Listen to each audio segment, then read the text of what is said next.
Hey, Pardon My Take listeners, you can find every episode on Apple Podcasts and Spotify. Prime members can listen ad-free on Amazon Music. On today's Pardon My Take, we have a twofer for the people. For the folks. We have former Wisconsin head coach and AD, Hall of Famer, college football guy. What is he, director of football? He's director of football, yeah. His job is to observe and notate football. Yes, it is Barry Alvarez. Awesome interview with him. And then we have something a little different. Garrett McNamara, who, if you haven't seen the documentary on, was it HBO Max? Incredible. He is 100-foot wave. Yeah, he is a big wave surfer. He's surfed the biggest wave in the world.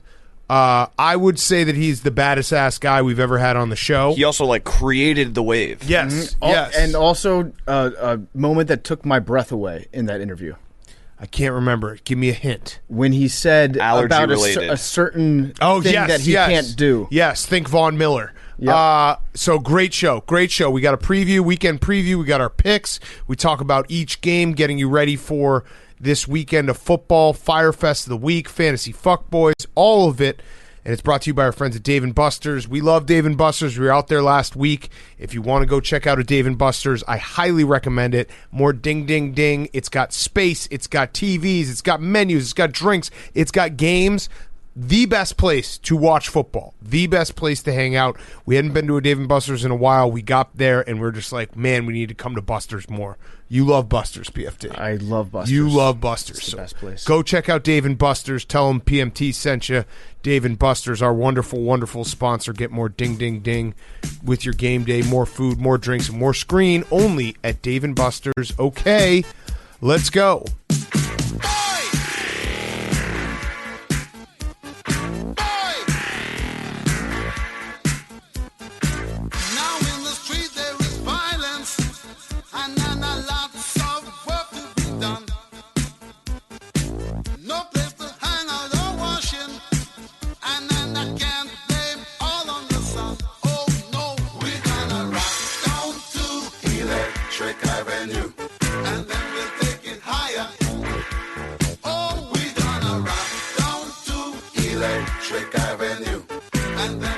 It's Pardon My Take, presented by Barstool Sports. Welcome to Pardon My Take, presented by Dave & Buster's, the greatest place in the world to watch football this fall. Today is Friday, September 24th, and turns out Davis Mills, not so good. Well, Davis Mills, he's a tough kid. You got to say he's a tough kid, Big Cat. Davis Mills is a tough kid. There's a lot of stuff that I'm sure Davis Mills is really, really good at. Scarf modeling, feeding vampires. He can reach the most succulent leaves and berries. Yep. But playing NFL quarterback isn't one of them. We got so hyped up for Mills Mafia. You heard it on Sunday night when we stumbled upon Mills Mafia, and then we got ourselves excited. We worked ourselves into a lather. We bet on the Texans. Oh, I saw that neck. I saw the neck pregame, and I felt very confident in my bet. And he got choked out by David Culley, not actually. Also, shout out David Culley. He is everything we said about Dan Campbell, just like throwing analytics out. David Culley is doing that to the max, where he took the old not go for it on fourth down, take a penalty to get more room to punt. Yeah, you like to give the punter a little bit more room to work with on the back end of it. David Culley loves punting more than anything. And you know what? A lot of people are like, he's making the wrong decisions. If you're going to have a team that's not going to be good, I would at least like your coach to have a thing. Yeah. And his thing is he loves punting like Andy Reid loves timeouts. Yes. David Culley, he would punt on defense if he could. He's the David Shaw of the NFL. I think that this game actually showed us that Tyrod Taylor is probably more valuable than we gave him credit for, because the Texans did not look good. No, they did not at all. They did not look good. No, I think Tyrod Taylor is he's a fine quarterback. Yes. He's fine. A professional quarterback. So do we is it time for us to have the conversation though? My eyes? What I've been looking at? Oh. I'm just saying, is Thursday Night Football bad for football. Oh, It's been a couple weeks now. We haven't had that conversation yet. Christian McCaffrey got hurt. the first game to go under in primetime games this season, so we break that streak. It was not a great game. You're right. Christian McCaffrey gets hurt. I was going to say, on Sunday, I said I had my eyes on the Panthers. Mm-hmm. Now, the Texans are not a good team, but 3-0 is 3-0. Yep. You don't apologize for 3-0. Are the Panthers maybe good? However, Stephen A. Smith voice, they did lose McCaffrey, and they lost Horn, their first-round pick at cornerback. They looked like an Horn, Achilles. yeah. So, I don't know. Pro Football Doc, what do you have to say about Christian McCaffrey? You just pulled up on it. Sorry, you didn't want to pull it a little more. So it's minor, is what you're I saying. think you wanted to go home to chill with his girlfriend. Okay. Got it. Don't blame him. I'm gonna say something right now that's crazy. You guys ready to get fucking crazy? You're going to say that the Panthers are going to make the playoffs. No, crazier. Panthers plus 500 to win the NFC South. Bucks are crazy. old. You're the crazy. Bucks are old. You are crazy. They're old. You're crazy. The Bucks are old. You're a crazy man. That is a crazy thing to say, but I'm just saying it because sometimes you just got to say crazy shit. No, that's crazy. It is. It's very I said crazy. it was crazy. It's almost wild. But I don't know. Something about this team. I'm falling in love with the Panthers. I like Matt Rule. Yeah. I like him. He seems like a jolly guy. And he's got the Vincent D'Onofrio thing going where every time you see him, you think that he's going to be sitting on a toilet and putting a shotgun in his mouth. And it's kind of, Full Metal Jacket, right? That's always a nice thing to think Yeah, about just somebody. a visual to have. And Sam Darnold is now on screen, and Sam Darnold does have a huge forehead. Yeah. But good for Sam Darnold. Sam Darnold needs Davis Mills' neck. Yeah. That's what he needs. I'm a little upset about Sam Darnold. Like, in a controlled experiment, it would have been nice to see if Sam Darnold got better because he got rid of Adam Gase or got better because he got rid of the Jets. I think both. It's just a complete Right. change of environment. But it would be nice it would have been nice to have like Adam Gase coach him at the Panthers for a year and then have him go somewhere else so we can really we can put our finger on what the issue was. we can isolate what the sickness is here. Well, I think maybe Adam Gase isn't awful if he's not with the Jets. Yeah, right. So I think maybe the Jets... very confusing. I think the Jets just brought Adam Gase down to Adam Gase's true level. Right. So, yeah, I mean, well, Sam Darnold, good job. Good start job. for Sam Good job, Darnold. Sam. Reclamation project. He just looks happier. He looks like, you release a killer whale into the wild and their dorsal fin stands straight up. Yes. Again. He's got better posture. He's smiling. He laid a block out there, or he tried to. He fumbled a couple times, didn't lose him, so it doesn't count. Mm-hmm. What are you going to say, Billy? I think he didn't look that much better than he was on the Jets without McCaffrey. Well, he's playing winning football now.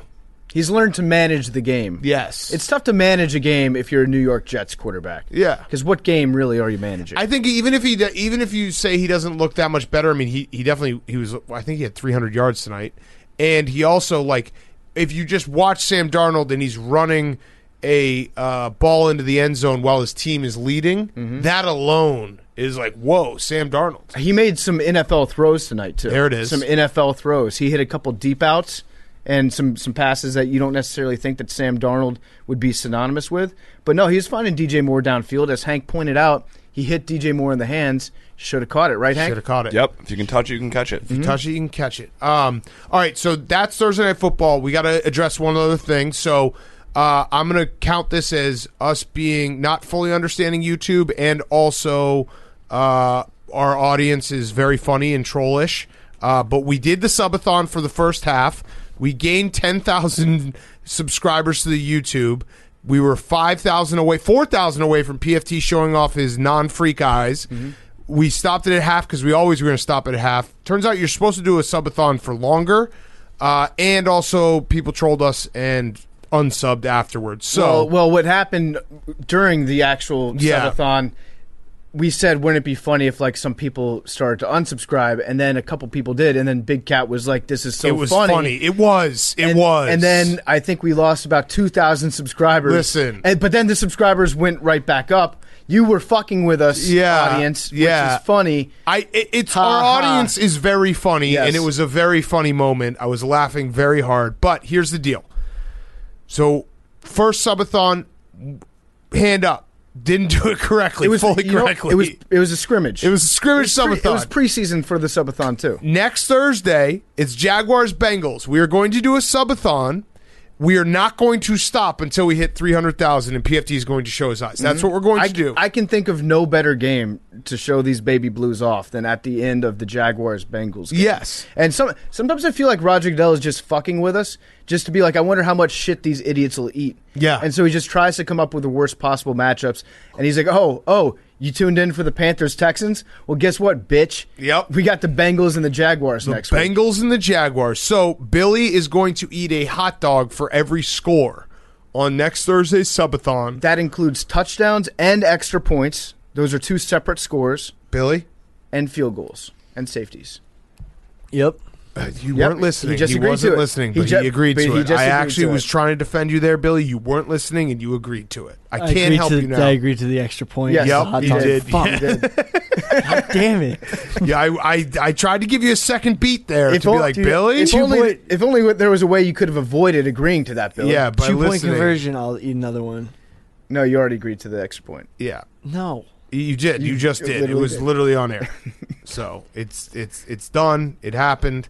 But yes, we will next Thursday will be the Subathon drive for 300,000. Please subscribe anyway right now. It would be nice if all those people that trolled us and unsubscribed after we finished could resubscribe right now so that we can get a little closer and feel like we're doing something. We got a lot of good stuff that's coming with some exclusive stuff that we put out. Yeah, some exclusive stuff. And so please subscribe. And we were going to do it next Thursday. Literally, we will just sit in here till... Which, again, I feel like I'm setting this up because they're going to troll us with that. But once we get to 300, that's once it. we kiss the wall, it's over. I don't want to say I don't care if people unsubscribe after 300,000. No, don't say that. Don't say that. I'm not going to. Okay, good. You almost did. But once it hits 3,000, they're coming out. Yeah. Puke City. All right, let's get to the rest of the games in the weekend, and then we'll get to Barry Alvarez and Garrett McNamara. Before we get to our picks and a weekend preview, we're brought to you by our friends at Chevy, the strongest, most advanced Silverado ever. We love the Silverado. It is strong, advanced, dependable, hardworking, and Chevy has not agreed to this, but I'm going to tell them right now that they have to do this.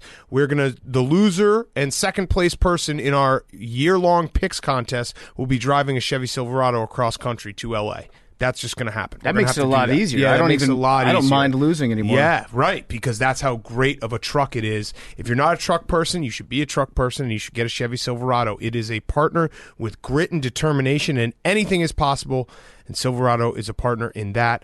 Tailgating, hauling, towing, off-roading, driving across country because your picks stink or they're second best, moving day, helping out your friend or family member, road trips. It's all possible with the strongest, most advanced Silverado ever. And, of course, if you whisper, pardon my take, into someone's ear at a Chevy Silverado dealership, they'll give you $100 off, a full tank of gas, and a cup of hot coffee. That is the pardon my take difference. Chevy Silverado, the strongest, most advanced Silverado ever. We love you, Chevy Silverado. Okay, weekend preview, picks, talking about each game. I just want to say something beforehand, though. I had this thought last night.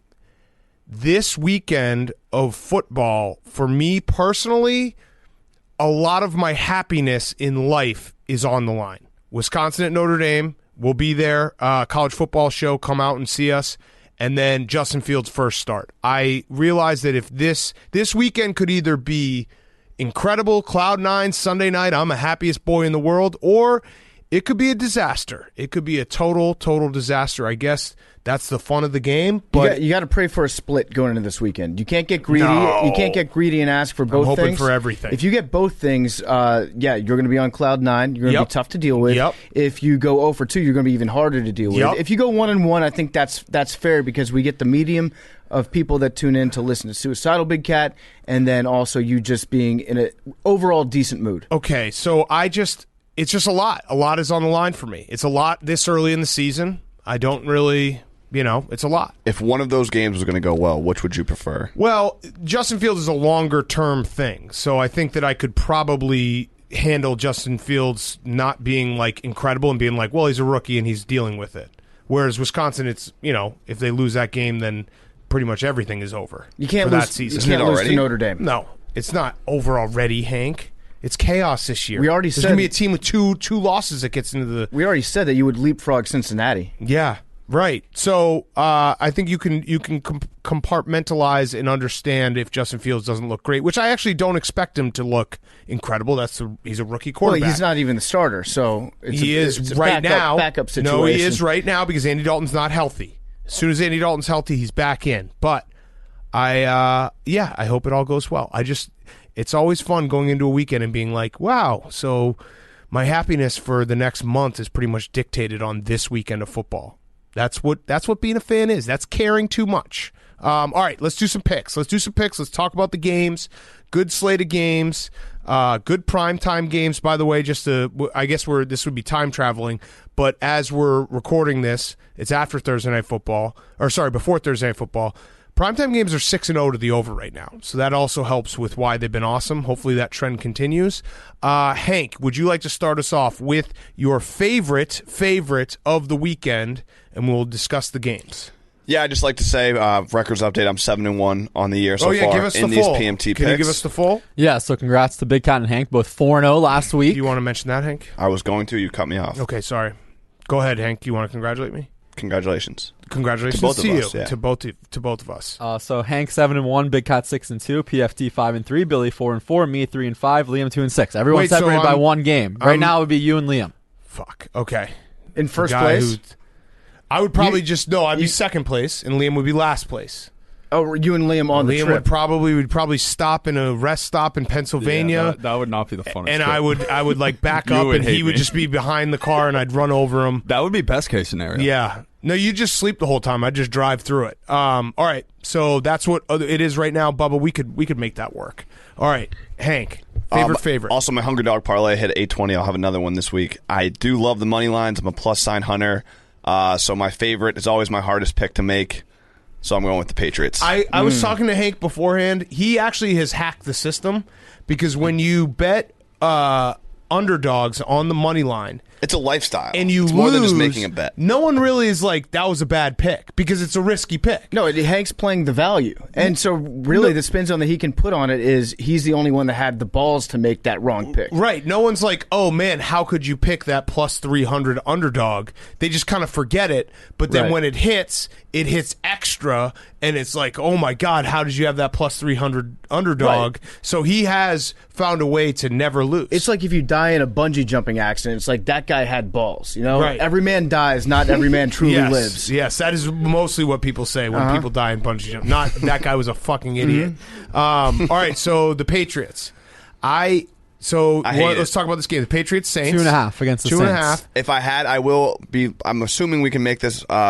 There will be this prop in the Barstool Sportsbook, but Jameis Winston over 1.5 interceptions. Okay. I've got some stats here because one thing we don't really talk about when it comes to rookie quarterbacks and Bill Belichick is his rookie quarterbacks against Sean Payton teams. Well, just in general, Sean Payton's Saints are 14-5 against rookie quarterbacks, which is a better record than Bill Belichick against a rookie quarterback. Interesting. So there's that. This game's at home. Oh, no. Never mind. Doesn't matter. No, it doesn't matter.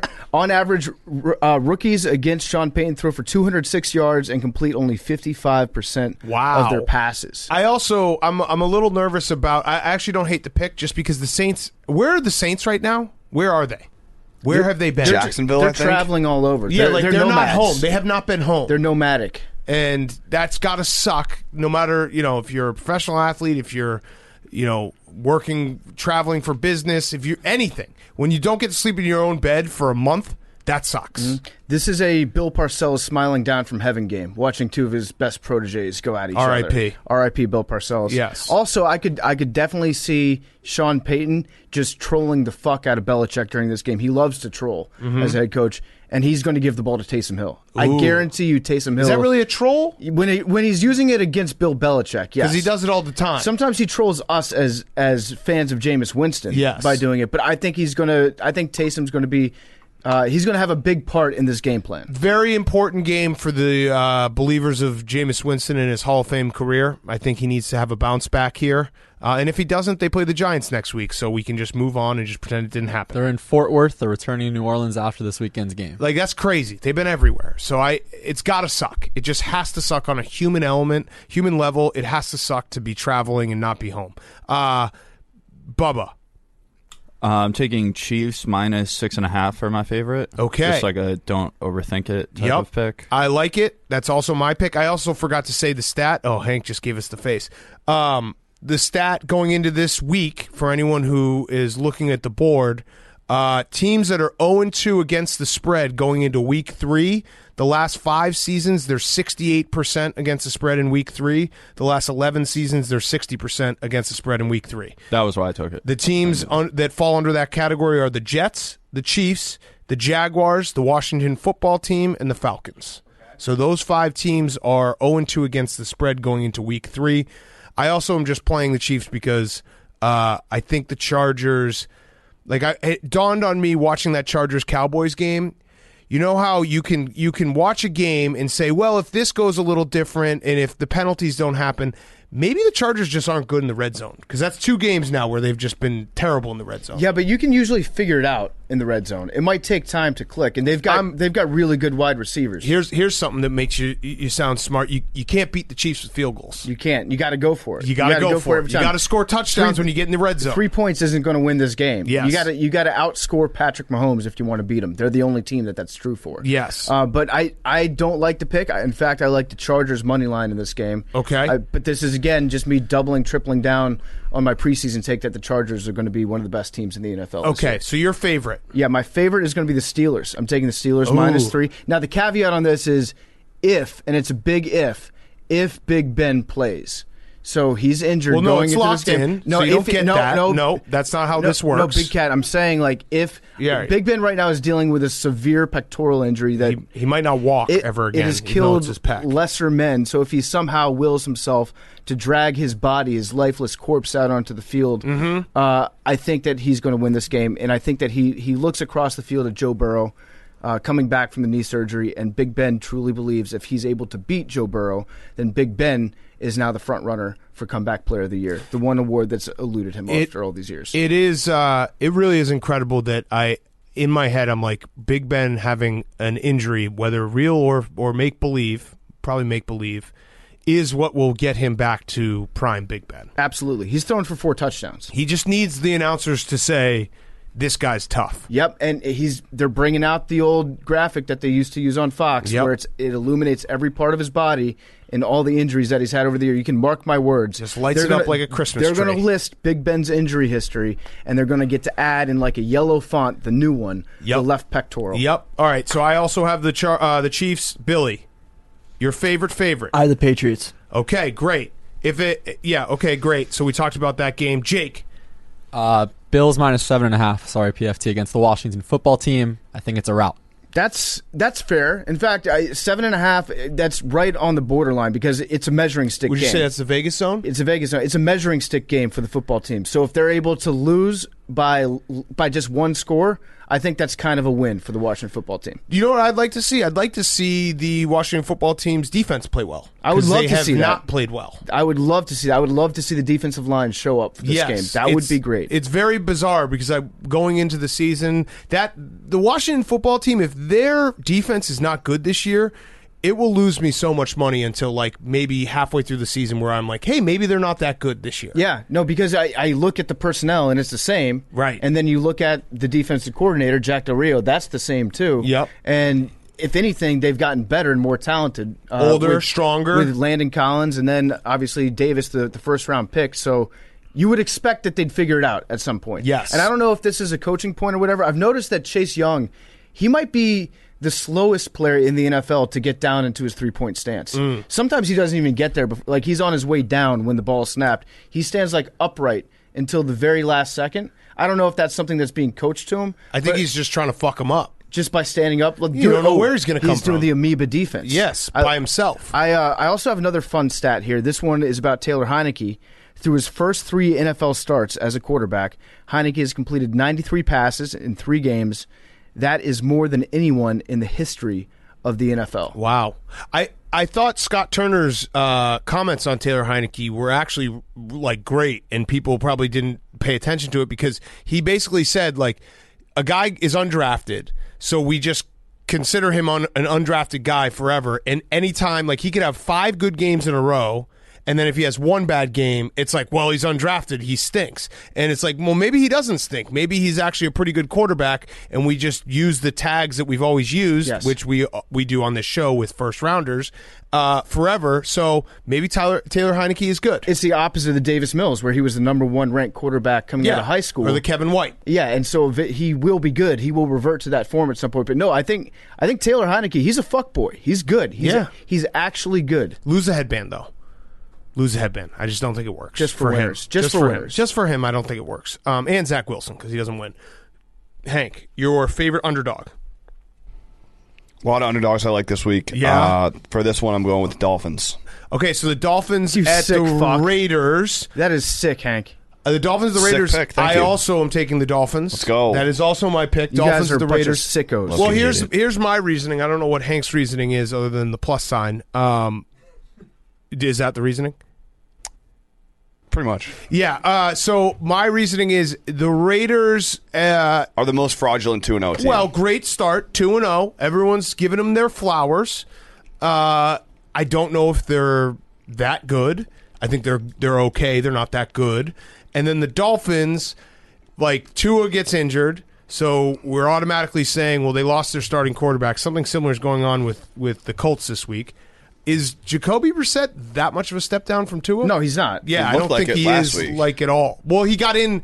There's a difference between getting thrown into a game and getting first team reps Right. and being ready to go. So I think that's an overreaction to Tua being injured. And Jacoby Brissett's not a bad quarterback. Brissett's a Combined guy with the that Raiders can, being frauds. that Yeah. can grind it out for 21 points. Yeah. And if your defense shows up and plays well. But I think Derek Carr is actually playing really well this year. So I don't know. I like the Raiders. I don't like the Raiders.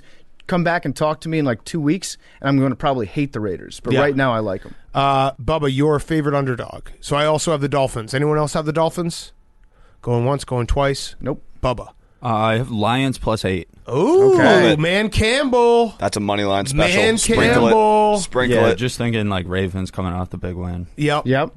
I love No doing rain. that. No rain to fuck with Jared. Yeah. Yep. Also, I mean, the Lions, they play hard. What did the Ravens do last week? They shut down the Chiefs' number 1 wide receiver, right? Yep. They're going to be up all night trying to figure out who the number 1 wide receiver on the Lions is going to Des be. Bryant still out there? I don't know. I don't know who it's going to be. But yeah, you gotta- Well, I think the Ravens' number 1 wide receiver is just their running back. no, the Lions' number 1 wide Oh, receiver. yeah. Sorry, yeah. Actually, both teams Yes. really had a lack of wide receivers in Yes. this one. But also, Dan Campbell, a coach who eats kneecaps, going up against the Ravens with that injury history this year. That's a bloodbath. Did you see the quote Greg Roman had? Nice little flex on himself. He said they ran 32 different runs against the Chiefs, and there's a whole lot more that he could have done. Mm-hmm. That's I like that. Like, you like what you saw? I got a whole fucking. He's got binders full of runs. How many different running plays can you have? He's got a lot. He's got all of them. He's got They've every cornered single the market one. on Yeah, him. it's like Pokemon. He's just running around catching them. All right, My Rams, I got Rams +1 at Okay. home against the Bucks.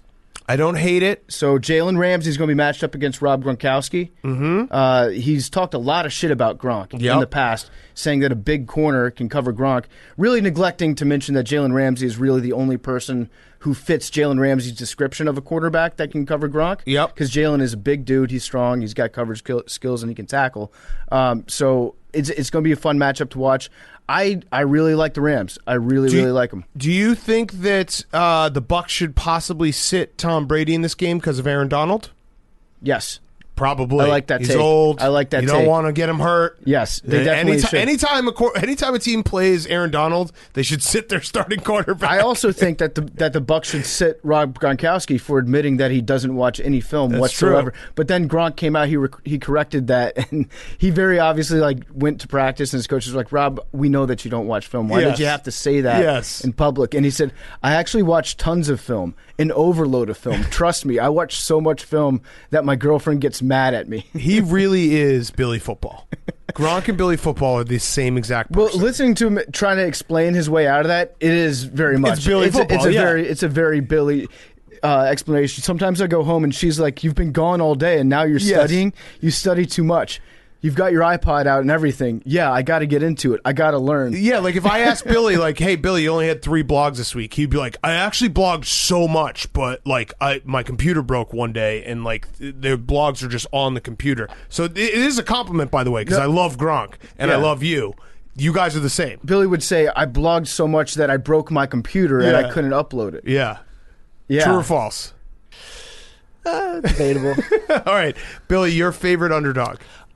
Jets versus Broncos. Jets have 10.5 points. Hashtag Billy was right. Let's give you your credit now. Zach Wilson announced has a groin injury. Tough to push off with a groin injury. Billy was right. He diagnosed it before anyone else. Billy, you get to say whatever you want now because you were right. Look, the groin really impacts your ability to drive your hips into throws. Those last 2 interceptions were both just short-armed, short throws that got picked off. The first 2 were 100% an impact of Belichick's scheme. But, I think Zach Wilson's going to get those points done versus the Broncos. I think this is when the Jets, the rest of the team plays well and Zach plays well, and it's going to be a good game. Now, Billy, did you see the report that he hurt his groin in practice on Tuesday? No, he hurt his groin I'm just in the fucking first with you. game. I'm just fucking with you. It felt good, though. Didn't it feel good to be right? I wish it was something more arm-related. You wanted him more injured? No, but it's true. I wish because it was you like... did say it was you said he had both elbows. I wish it was that count. I'm giving Billy full credit. An injury, if you say an injury, if it's the wrong body part, it still gets credit. Yeah. Also, as someone who does that all the time. Also, Zach Wilson has the most drops in the NFL. 7 drops. You mean like him fumbling? Not fumbling. Oh, okay. No. Because I was going to say, I believe that too. Guys dropping the ball. Drop passes. He's been snake bitten by his receivers at this point. Groin. And his groin. It's a pulled groin? Yeah, adductor strain. It's not very Mormon of you. All right, Billy, good pick. Good pick. And Billy was right. Hashtag Billy was right. Everyone give Billy credit.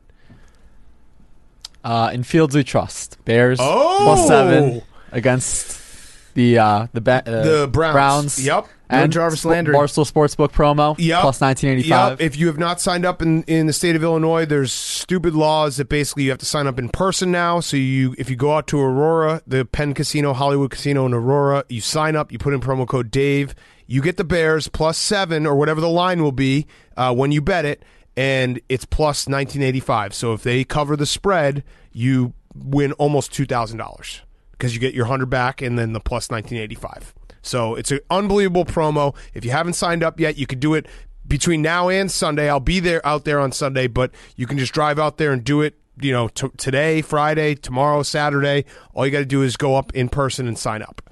Jake the Jinx. Jake the Jinx? Oh, no. I'm, honestly, this game, the one thing that I'm at least a little confident about is that the Bears they will be able to, slow down the run game. The Bears have a suspect secondary, so it helps that Jarvis Landry isn't in. But I want to see Justin Fields out there happy, make a couple throws, even if they're dropped, so I can say on Sunday night, a couple touchdowns were dropped. I'll take that. But I'm very, very excited. I also think that this coaching matchup, in a weird way, might favor the Bears because Kevin Stefanski is such a good coach that he's probably going to imagine creative ways for Matt Nagy to be using Justin Fields, and Matt Nagy will use him in the stupidest ways possible. They'll just run Andy Dalton plays. So Kevin Stefanski will be unprepared for the extremely basic offense that the Bears are going to be running. That's a good point. That's a very good point. All right. Also, I got another fun stat. Yeah, I got them coming out every hole right now. The Bears are 9-0 against the AFC North since 2013. Whoa. You guys own that division. Whoa. That's huge. Okay. Wait, 2013, so that was... Okay, I got it. Because you got to, go back in time. I got to think hard. There was a game where a guy got poisoned after the Steelers played the Bears in, I want to say 2005 or something. That was bad. That was bad. Yeah, poison? A Steelers fan got poisoned at a bar after the game in Chicago. I remember that. What do you mean by poison? I think someone poisoned him. He went blind. He drank Malort? I'm going to look it up right now. No, that's close to poison. Let me look it up. I'm going to look it up. I'm going to look it up because I could have also just made it up. If you sneak somebody a shot of Malort without telling them, that is assault. Poisoned fan. This is a crazy story if my memory serves me correct, which it very well could not. Steelers fan says he was poisoned, blinded by Bears fan. 2009. Yep. Steelers fan Zach Hettinger says he was blinded at a Chicago bar by Bears fan after some trash talk gone awry. Basically, I guess my buddies had gotten into an altercation and they offered a drink as a peacemaker from what I understand. I don't think they tried to kill me. I think they tried to hurt me, but the killing came pretty close. Wow. Whoa. They did the Dumb and Dumber. Why don't you drink up and we'll tell you. Whoa. Actually, it's way more serious than I remembered. Hettinger passed out and his heart stopped 4 times after he was rushed to a local hospital. Okay, disavow. I remember it. I thought it was a funnier version of that story in my memory. The Steelers fan was probably like, yeah, they overserved me alcohol and cocaine and poisoned me. Yes. Okay. Antifreeze, yes. All right, the over. That's a deep cut pull from my brain there. Jeez. All right, over. Jets Broncos, which we just talked about. I agree with Billy. I think this is the game where Zach Wilson turns it around a little bit. He played absolutely horrible in the last game. He can't play any worse. The rest of their offense and defense looked pretty good otherwise, and it's such a low total that I just got to go over. Okay, nice. Bubba. I'm taking Bucks-Rams over. It's just nice. I think Glenny Ball says it. It's just a fun over. Yeah, it is. 55.5. That's a fun time. It's a fun over. That's a good time. What are you going to say, Billy? Sometimes when those games that you think are going to be over, you got to remember they adjust the lines to make the numbers higher. Make them higher. Yeah, you got to figure. All right, delete that part. Delete that part of the podcast. So it makes it tougher to bet on the over. It makes it tougher to get to the over. I don't get it either. So I was under the impression that every game was 47 points as the over-under. What I'm saying? But if it's good offensive teams. But you don't check that because you're like, oh, yeah, this game will go over. Then you look at the number and it's like 60. That's insightful. Yes. Thank you. Just saying. Yeah. I'm going to go back and, can I have just a second to switch my pick now that I know that? Damn. So I was thinking about that one, but then I was like, that's a high number. Yeah, good point, Billy. No, you know what? I'm going to stick with it. My over, I'm going to take the Falcons and the Giants. That's mine as well. Over 47.5. Arthur Smith, I'm believing in what he's putting together down in Atlanta. I think that offense is primed for an explosion. They're on the details. It's the small things. It's a game of inches. Well, and if they can find 1 or 2 inches here or there, I think that offense is liable to just come alive. I also think so that's my over as well. 47.5 Falcons Giants. I think Arthur Smith is one of those coaches. I was looking at it more. He's actually a pretty handsome dude. Mm-hmm. He's a handsome, good-looking guy. I think his neck is totally fine. His chin is totally fine.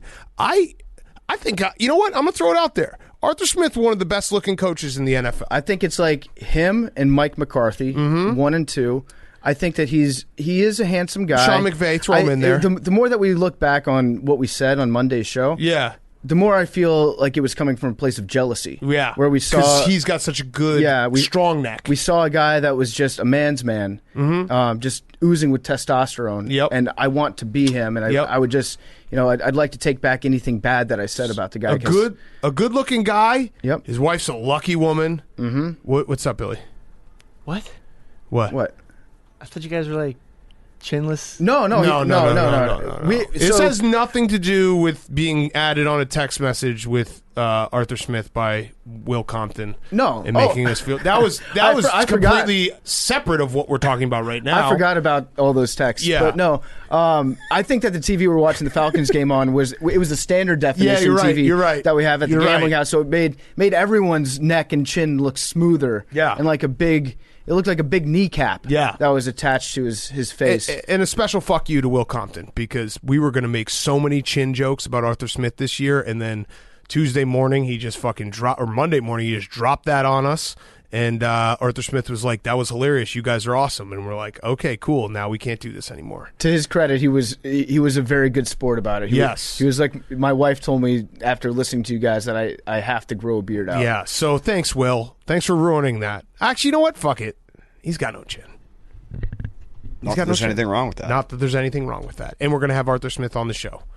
And we're going to give him tips. Turtleneck, I think, was one. Yeah, I said he should rock the turtleneck. I said he should just push the neck up into the chin, make a synthetic chin. I think he should just become a super paranoid coach and just keep the play card in front of his face at all times. So we will do this for Arthur Smith. Yeah. Mm-hmm. Oh, he should become the most COVID-safe coach in the NFL. Yes. Safety first. Safety first. Yes. So Arthur Smith, welcome to the team. You're now one of our guys. Thanks, Will Compton over here. Yeah. Well, Will Compton did that too. It was unsolicited. Yeah. Okay. We didn't ask for it. Yeah. I still do have the over in this game. Yeah, I do too. I as well. Because he's an offensive genius. And he's a guru. And this is a game that I'm going to look forward to it never appearing on the Red Zone channel. Yep. And so I'm just going to bet the over and forget about it for a couple hours. Yep. All right, Wait. Billy. Yeah, no, we're going to lose, he's saying. We will. We'll see. All right, Billy. I like Bills Washington. The Over?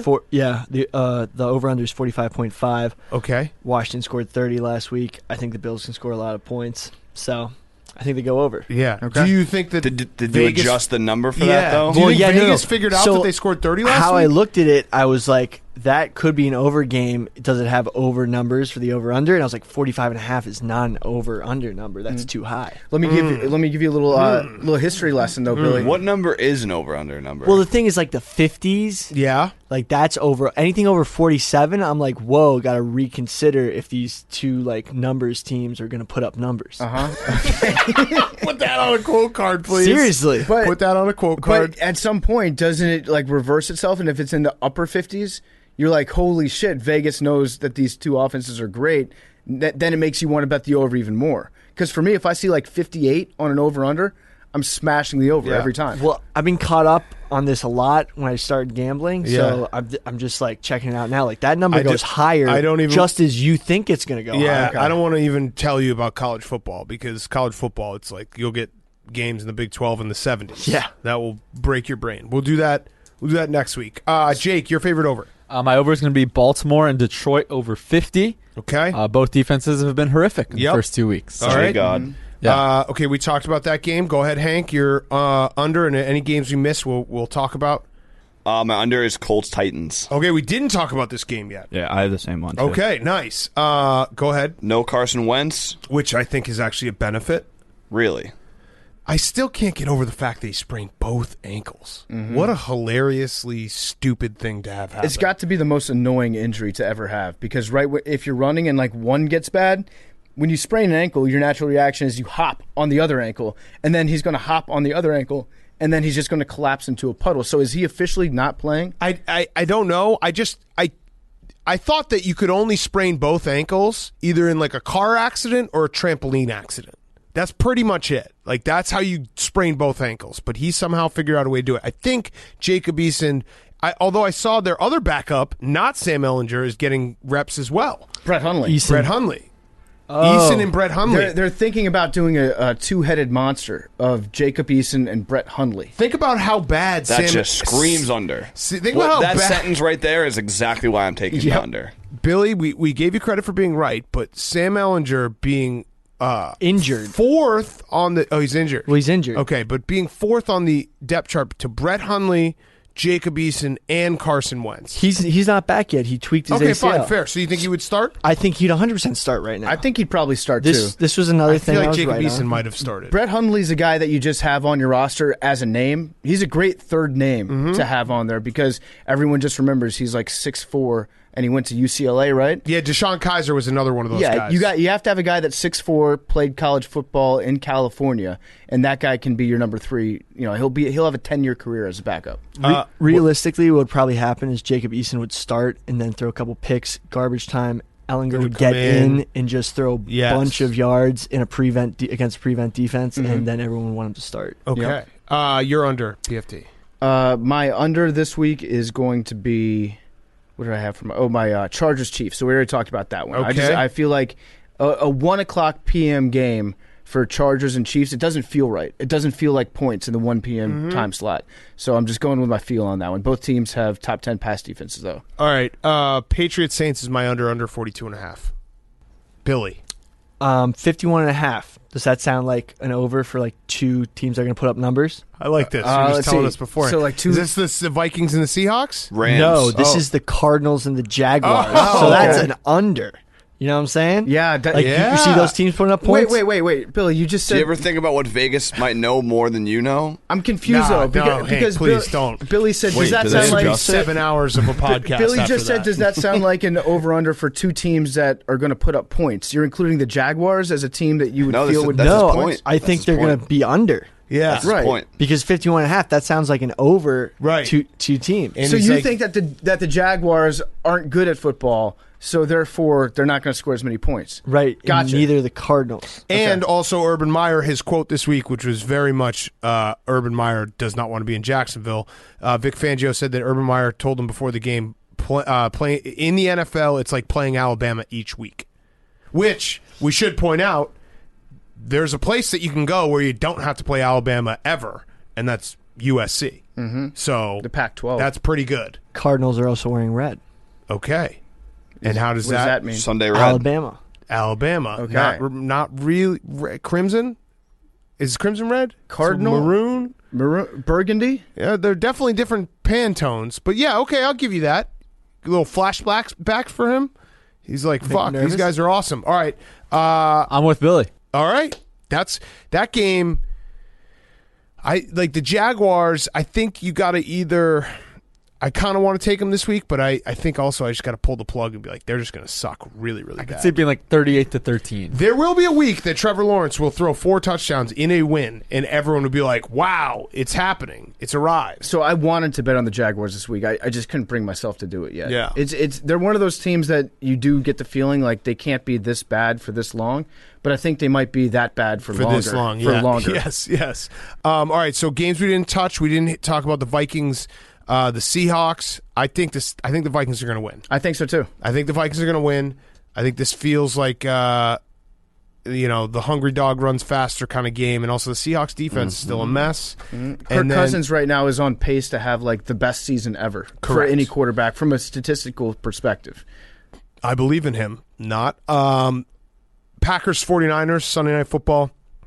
All-time jersey matchup. Yeah, I think the real winner in this one is going to be us. Yeah. That's a great nightcap. Unless Aaron Rodgers is awesome. There's nothing like having a full slate of Sunday games, and then you always have that one in your back pocket to look forward to. No matter how badly you do during the actual day, you've got a premier matchup at night. I'm very excited for that game. A great group of games this weekend. Great week 3. All right, should we do Fantasy Fuckboys? Anything else that we want to talk about before we do Fantasy Fuckboys? Any other weekend preview stuff? Anything? Any notes before we close it? Anything? No? I've embraced debate. Okay. Embraced debate about baseball. Okay. And the unwritten rules. I'll do that in my Fyre Fest because you've fucked me. The unwritten rules debate came back up. Did you see the Rays and the Blue Jays? Yes. The scandal there. Alejandro Kirk, he dropped his scouting report, the catcher. And then, what's his name? Kevin Kiermaier picked it up, and people are mad at Kevin Kiermaier, and he got beaned the next time up. And then John Heyman tweeted out, what if a $100 bill fell out of Kirk's pocket? Would that be fair game for Kiermaier to take too? What if it was a family portrait? Does he get that too?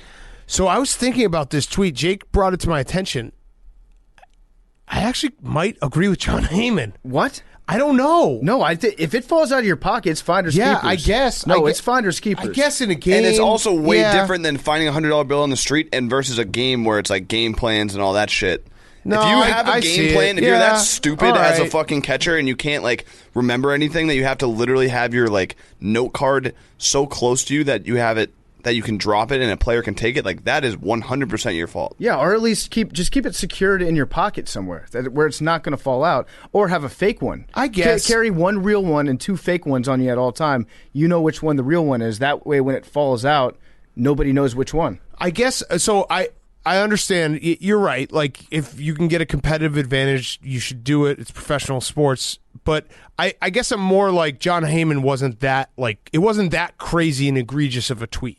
Of just being like, be a decent person. But you literally said, analogy wasn't the analogy accurate. was not accurate, but like, I understand the undertone of what he's saying is like, be a good person, which you throw that out the window for professional sports, but I didn't think it was like the worst, like, oh my God, you're such an idiot. But then he said, what if it was a family portrait? He gets that too? Yeah, if you drop that in a baseball game, you should probably give it back. I agree with that. If you have a family portrait in your pocket and it falls out in a baseball game, you should not steal that. Yes. I think that's where the line is. So there we go. So he was right. John Heyman was right. I mean, if you drop a family portrait behind home plate and the other team takes it, that's fucked up. If it helps them win, that's fucked up. It's got to be done. That's fucked if up. There's a competitive advantage to be gained, I think you can take it. But if it's just simply like $100 a classic family portrait, goes to the salary cap goes up because you got $100 that you can now use, that's fucked up. I don't think so. No, I think you keep the $100 bill. Okay. You might keep the family portrait too. Would you keep a $100 bill if you saw a $100 bill on the floor in the office? No, the answer is yes. I wouldn't. Yes. I wouldn't keep a $100 bill if I saw not it on in the this floor office in this because office. it's kind of like my thing with always stopping when there's like random people playing the violins in subway stations. You just got to assume there's like a hidden camera somewhere. If it was on the street, you. I'd take it. Yeah. But if it's in this office, which like who like someone has dropped it here, I would be like, who dropped their $100 bill? How tightly rolled up is this 100? It looks like it's been through some partying. Okay, then I take it. Then I leave it. No, you got then Billy. You take it because it's yours. Whoever had it would probably have enough money to be using it in party settings. Well, guess what you've just done? Take it. You've implied that you're a part of a crime at this point. I just take it. Possession of drugs. I'm not gonna leave $100 on the floor. Why? You'd never. Because I'd want it. Right, no, but like if you picked up $100, you wouldn't be like, who dropped it? I would do that. In the office, I would do that. That's being a good person. That's the John Heyman way. I mean, I would leave it, touch it if I came back like 8 hours later, no one else is here and still there. That's crazy to me. Are you guys serious right now? Like if you found I wouldn't touch it. bill, I wouldn't acknowledge it. I but if you would found just a walk by, $100 bill see it, in the hallway right here, you wouldn't be like, who dropped the $100 bill? No, because everyone would just be like, I did. No, and then how are you supposed to prove it? No, of course I would. But if I found it on I walked in and was like, hey guys, baseball field, I would keep it. But if I walked in this room and said, hey guys, I found a $100 bill on the floor, all of you guys would be like, I dropped a $100 bill. No, yes, you would. Yes, you would. I would say, did anybody drop a $100 bill? And if no one said yes immediately, then I'd pocket. I would not leave it. I would not leave it to be picked up.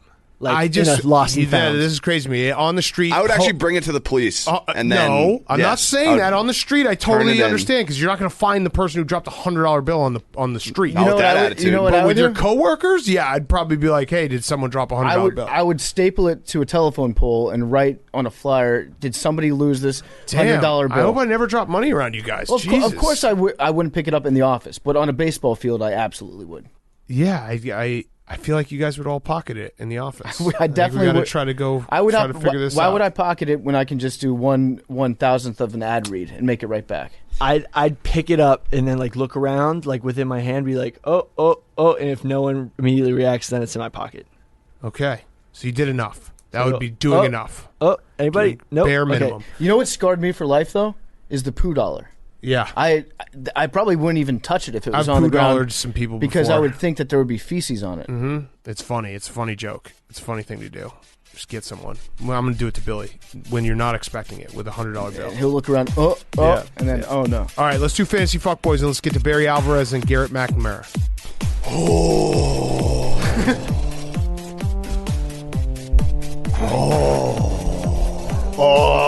Let's go. What's up? Have it up. What up? What's it?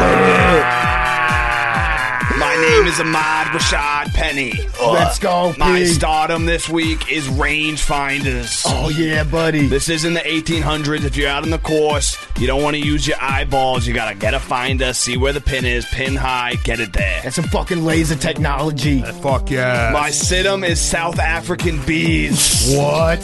They took out my boys, the Penguins. Hit squad. Gonna have to send out a hit squad, take them all out. This crime can't go unpunished. Those pieces of shit. And my sleeper is Alex Guerrero. Yeah? He's a piece of shit. He's talking shit on my boy Bill Belichick. Oh, you don't do that to Might Mr. just send D. my guy Kenny Hammers over there and beat his fucking ass. Might have to put some of those cinder block shoes on him. Loose lips sink ships, Alex. Didn't he create a cure for cancer with some cabbage or some shit? Probably not.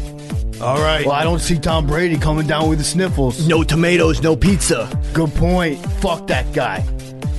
Hi, this is Elizabeth Holmes. I'm starting Jamar Chase.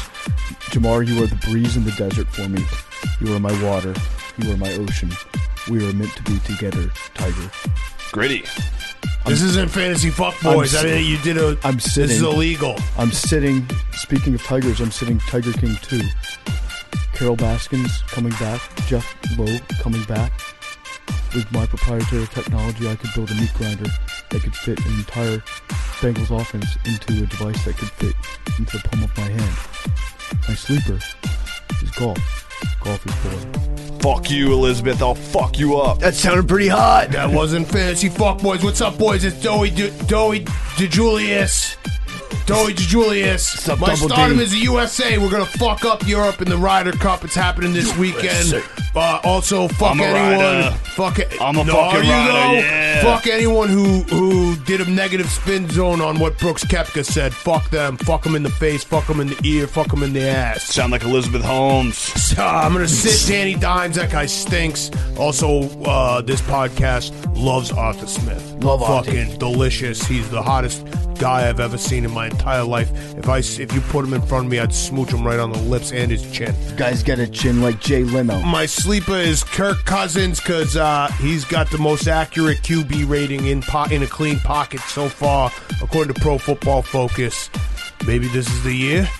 Statistically the best quarterback of all time. Stop hating, start appreciating. Yeah. What's up? It's the Linguini Lord, and my stardom is air fryers. If you don't have an air fryer, it's going to change your life. You can cook food really fast, really efficiently. My situm is Gronk because he doesn't watch any film, and when he watches film, he gets into fights with his girlfriend, allegedly. Anyway, my sleeper is DeAndre Swift. He hurdled the guy in garbage time. Sneaky think he's going to sneak up on us. Hope he doesn't sneak up on you behind you in the driveway. They say killers come with smiles. Sleeper. Do you feel a little bad about that, by the way? Yeah, I kind of do. I kind of do. Gronk doesn't actually have problems with Camilla if they're perfect. I was talking about DeAndre Swift. The old hit stick. Yeah, there was a lot of evidence. There was a lot of evidence. All right, let's get to our interviews. We got Barry Alvarez and Garrett McNamara. Back-to-back. Garrett McNamara, unreal story. Big game surfer, like the biggest waves you ever seen, bigger than your head. We're brought to you by our friends at Coors Light. Coors Light, the best beer in the world. We always drink Coors Light, especially when we're watching football on the weekends. If you want to slow down, if you want to relax, if you want to take in that moment, well, Coors Light is the beer for you. You're running around all week. You're going. Well, guess what? Coors Light, you can crack it open. You can sit down. Those moments to chill are best served with a Coors Light because Coors Light is cold lagered, cold filtered, cold packaged. It's literally made to chill. It's as crisp and refreshing as the Colorado Rockies. Perfect for a moment to unwind. So crack open a Coors Light. Coors Light is the one I choose when I need to unwind. When you want to hit the reset button, reach for that beer that's made to chill. Get Coors Light in the new look delivered straight to your door with Drizzly or Instacart by going to CoorsLight.com/take. Celebrate responsibly. Coors Brewing Company, Golden, Colorado. Coors Light, the best beer in the world. Okay, here he is, Barry Alvarez.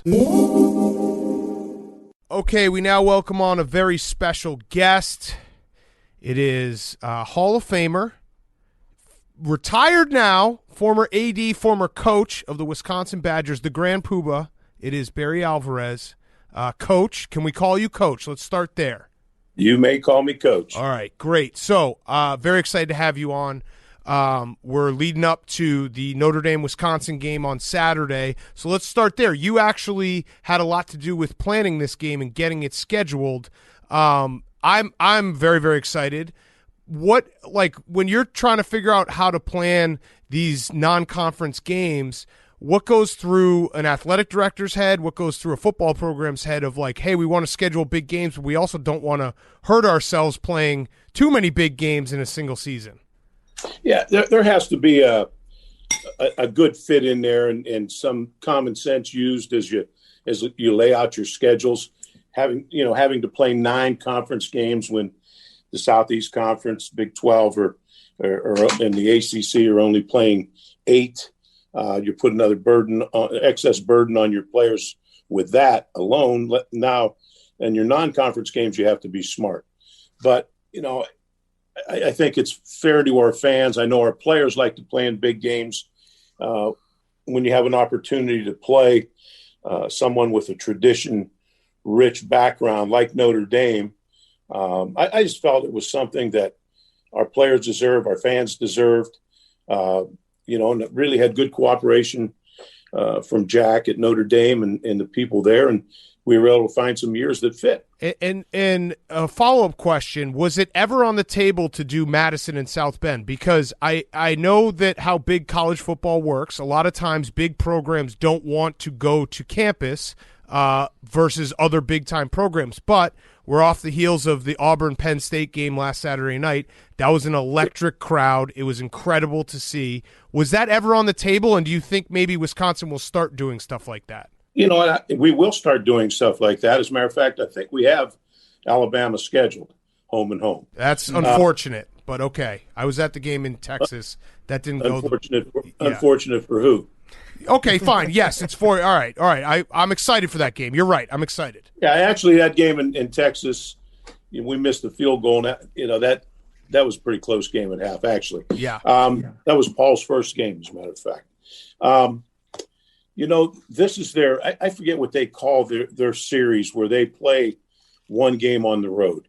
And being an independent, I think they like to move a game on the road to, for their fans. And, these years opened up for us. We had open dates for these 2 years, and it worked up for their I can't put my finger on what they call it. Shamrock Series, I believe. Shamrock Series, yep. Right. You're exactly.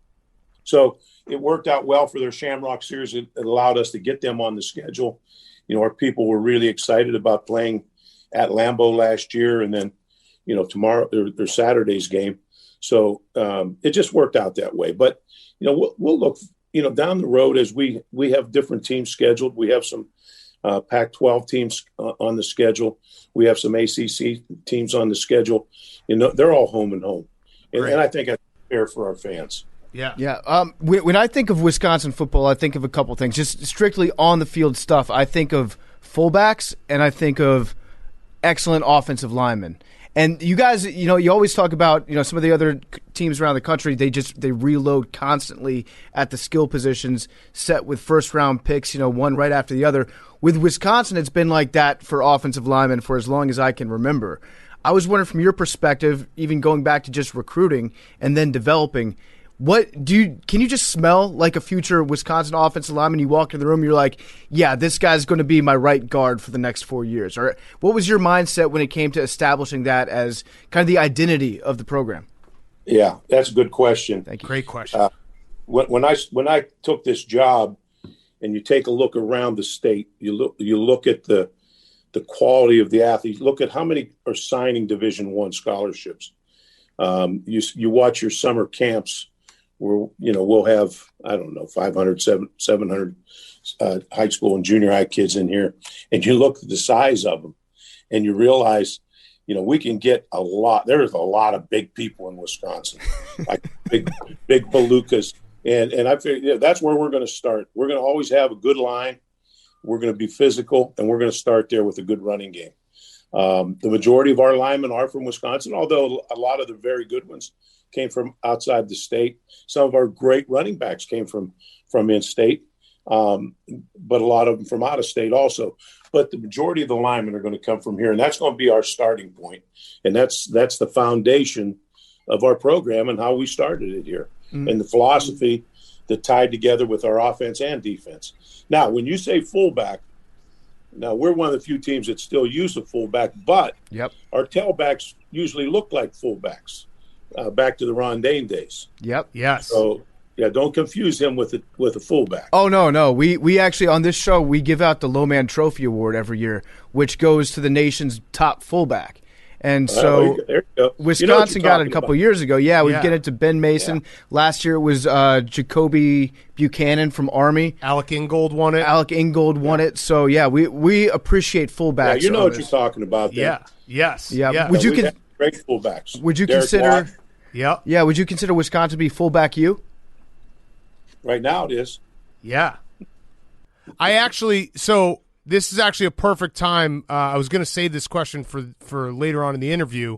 It's a tough question. It's one that you might not have expected to ever be asked again, but I'm going to ask it. I want to go back in time with you real quick. 2004, Badgers ranked number 4 in the country.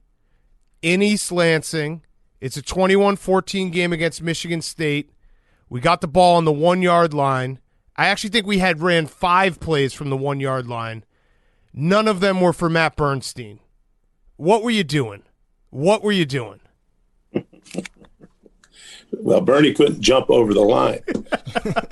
That one was a killer. I just remember it was 21-14. The wheels kind of fell off after that. It was literally 5 plays. 5 plays from the 2-yard line. We had just a receiver on that team just walked in here lives in Detroit and reminded me of that game. So I'm familiar with it. Bernie couldn't go up and over. Their nose guard was lining up offside, a big Samoan nose guard who lined up offside. I mean, our center, Raiola, couldn't get a push. So Bernie was not the answer that day. But one play with Matt Bernstein on the 1 yard line. You had 5. One, yeah. Maybe one. Yeah, I'll give you credit for that. Probably could have tried him one time. Oh man, I thought he burned himself out against Penn State. He kind of wore himself out that game. I just showed PFT the famous hurdle from the Penn State game when he ran all over them. It's incredible. A fantastic afternoon at Camp Randall. So it's kind of crazy to look back at your entire career. When you got to Wisconsin, they weren't what they are today. You built the program up, and I think the craziest part is the ability that they've had to sustain the type of level in the last 3 decades. Have you look back and be like, man, I never in my wildest dreams thought that it would not only work for me as a coach, but then work for me as an AD, where I left this program in a spot where they can continue to be competitive at a top end level? No, you know what? I'm very proud of that, because it's difficult to do. And even your brand name schools, the schools that, have had national championships, and schools that recruit easily and sit in hotbeds of recruiting, have all had their dips. You can start at Penn State and go through Michigan, Ohio State, Texas, Miami. You can go all the way somewhere along Southern Cal. They've had dips along the road in the last 25 years, and we've been very consistent. And the thing that I've done, the guys that I hired, I made sure that they understood the culture of our program, that our program is going to be built on Wisconsin, recruiting Wisconsin kids, a strong walk-on program, and then working from there. And every one of the coaches have bought into that. Gary Anderson, not so much, but and they've hung their hat on the culture that we built, and it's a successful one. And there's no reason to change. Yeah. I know that obviously you're not the AD anymore, but what the situation in Wisconsin right now, Paul Chryst, fantastic coach. You also have an incredible defensive coordinator, Jim Leonard, who obviously played for you. How does Wisconsin go forward in a era now where assistants are getting paid an insane amount of money? Do I need to donate? Do I need to make more money and donate? What do I have to do? Yeah, we've been waiting for that. Okay. I'm waiting for Penn stock to go back up again, but yes, I'd like to keep the Jim Leonards around. Yeah, we've tried to take care of Jimmy. The fact that if he's going to get chances, he had one opportunity this year to take a head coaching job, and I told the person it was a very good head coaching job who called me. I said, if he wants to be a head coach, he'll be a good head coach. Some people. He's got 3 young kids. They're happy here. They're happy in school. If you go to the NFL, sometimes as a head coach, you're going to be bopping around, and I think Jimmy likes to have his roots settled. He's played 11 years in the league. He's been very good with his money. He's got a beautiful home and lifestyle right here. And when you're happy, it's tough to buy happy. Yeah. And so hopefully we try to take care of him and keep him here and hope that works. I hope we can keep him a long time, because he's really a good coach. Did you ever have an NFL team approach you? Were you ever close to possibly hopping to the NFL? I talked to about 4 NFL teams through my career. The Eagles tried very hard to hire me. I think it was back in '95. I talked to several other teams. It was always flattering, but when I went back and thought about my goals and the things I wanted to do, I love college football, and my wife and I we didn't want to be vagabonds. We wanted to go to a place, build it up, sustain it, and make that our home. And that's what we always came back to. Yeah. So looking back at your career, which of these stats do you think you're most proud of? The 120 career wins, the 9-4 record in bowl games, or the 1,272 hours of unused vacation time that you retired with? I know which one my wife likes. Did you ever take a vacation? I'll told somebody, one of the local writers asked me, how do you build up that much time? I said, coaches don't take vacations. We don't punch a clock. I do. My vacation was always during semester break, Christmas vacation, semester break. That was it. Yeah. We have a producer who's addicted to vacations. So when you retired and that story came out, we're like, see, this is the guy, this is the model you should look after, because all that money's sitting there for him after all the vacations he didn't take. That's a good question, guys. Yeah. Well, I think you hit the limit, so you couldn't get any more vacation time. At some point, it stopped. After 31 years, you got 31 weeks of unused vacation time. You just stopped accruing it. It just stalled out at 31. You probably ended up with like 60 or 70 weeks. Well, I don't know. I was fine with it. So we obviously love college football. The discussion, I think my favorite part is the discussion towards, October, November, who the best teams are. You were on the selection committee for the playoff. The hot topic, it seems like every year that pops up, is what does a group of 5 team have to do to break into the big boys club? Was there maybe UCF was close, but was there ever a chance that you sitting on that committee where a team from the group of 5 had a legitimate chance? Or a lot of people, myself included, think it kind of is impossible until they expand? It'll be very difficult. It'll be very difficult until you go to 8 or 12. I'm trying to think back. I would think this year, with Cincinnati's schedule, they have Notre Dame ahead of them. They played Indiana. I'm not sure if there's another ranked team on their schedule. And then the fact that the way they played Georgia in the bowl game, I think you have to give them consideration. Yeah. But I can't say honestly that in my tenure there that there was anyone close in the top 4. And is that I wasn't there when Central Florida. Yeah. I wasn't in the committee when Central Florida was good. And is that simply just because it's so difficult to play these Power 5 conference schedules, and that week in and week out you're going to be tested? Because I want to see one of these teams break in, but I also know the reality of it is if a Cincinnati had to play a Big Ten schedule, it's not that they beat Indiana once, it's that they then have to play Wisconsin or Iowa or, follow it up with Minnesota or wherever they were aligned. But it's the week in, week out kind of gauntlet that tests you.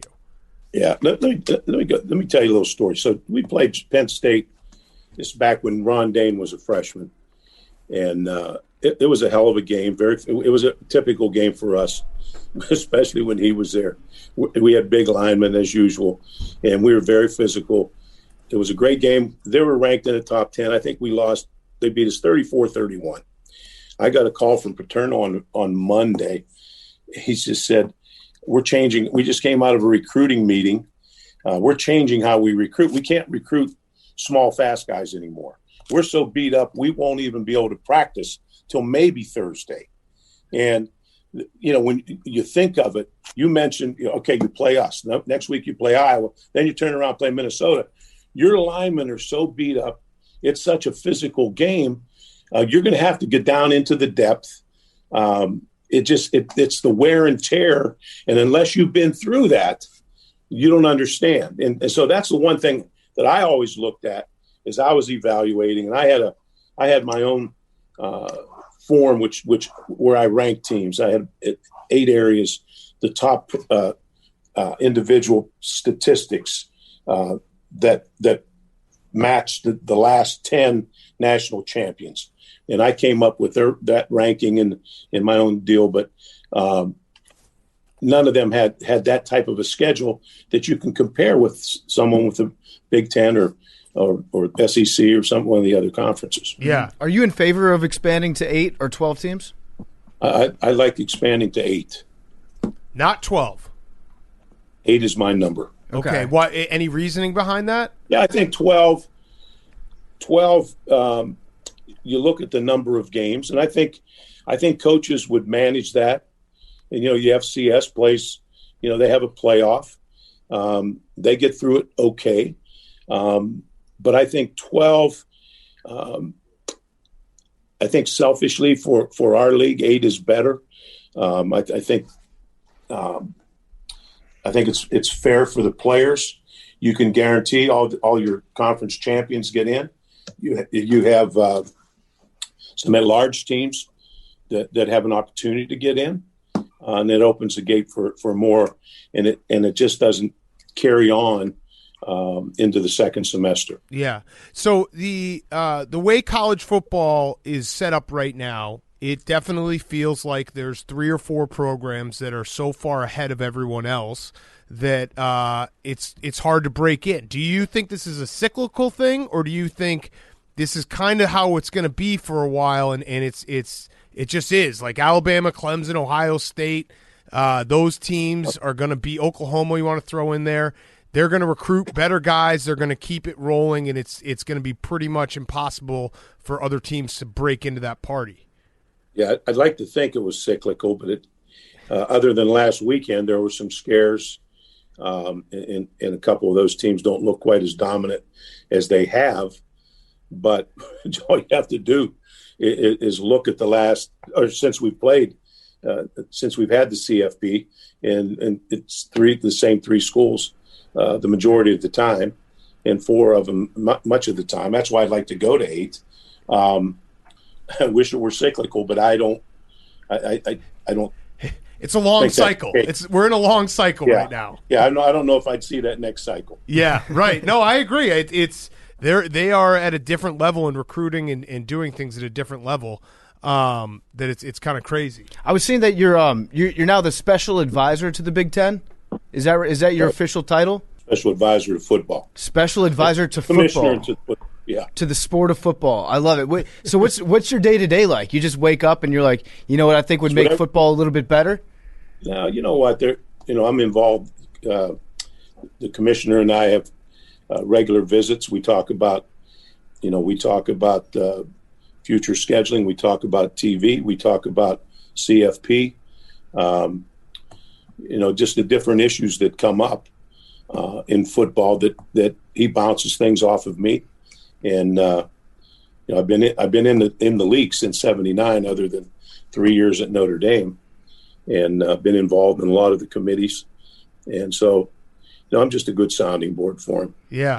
I like the fact that we do have football guys in this conversation. You have to have a person that has the experience with the sport that's giving feedback on some of these logistical things, like with the talk of combining conferences and things like that.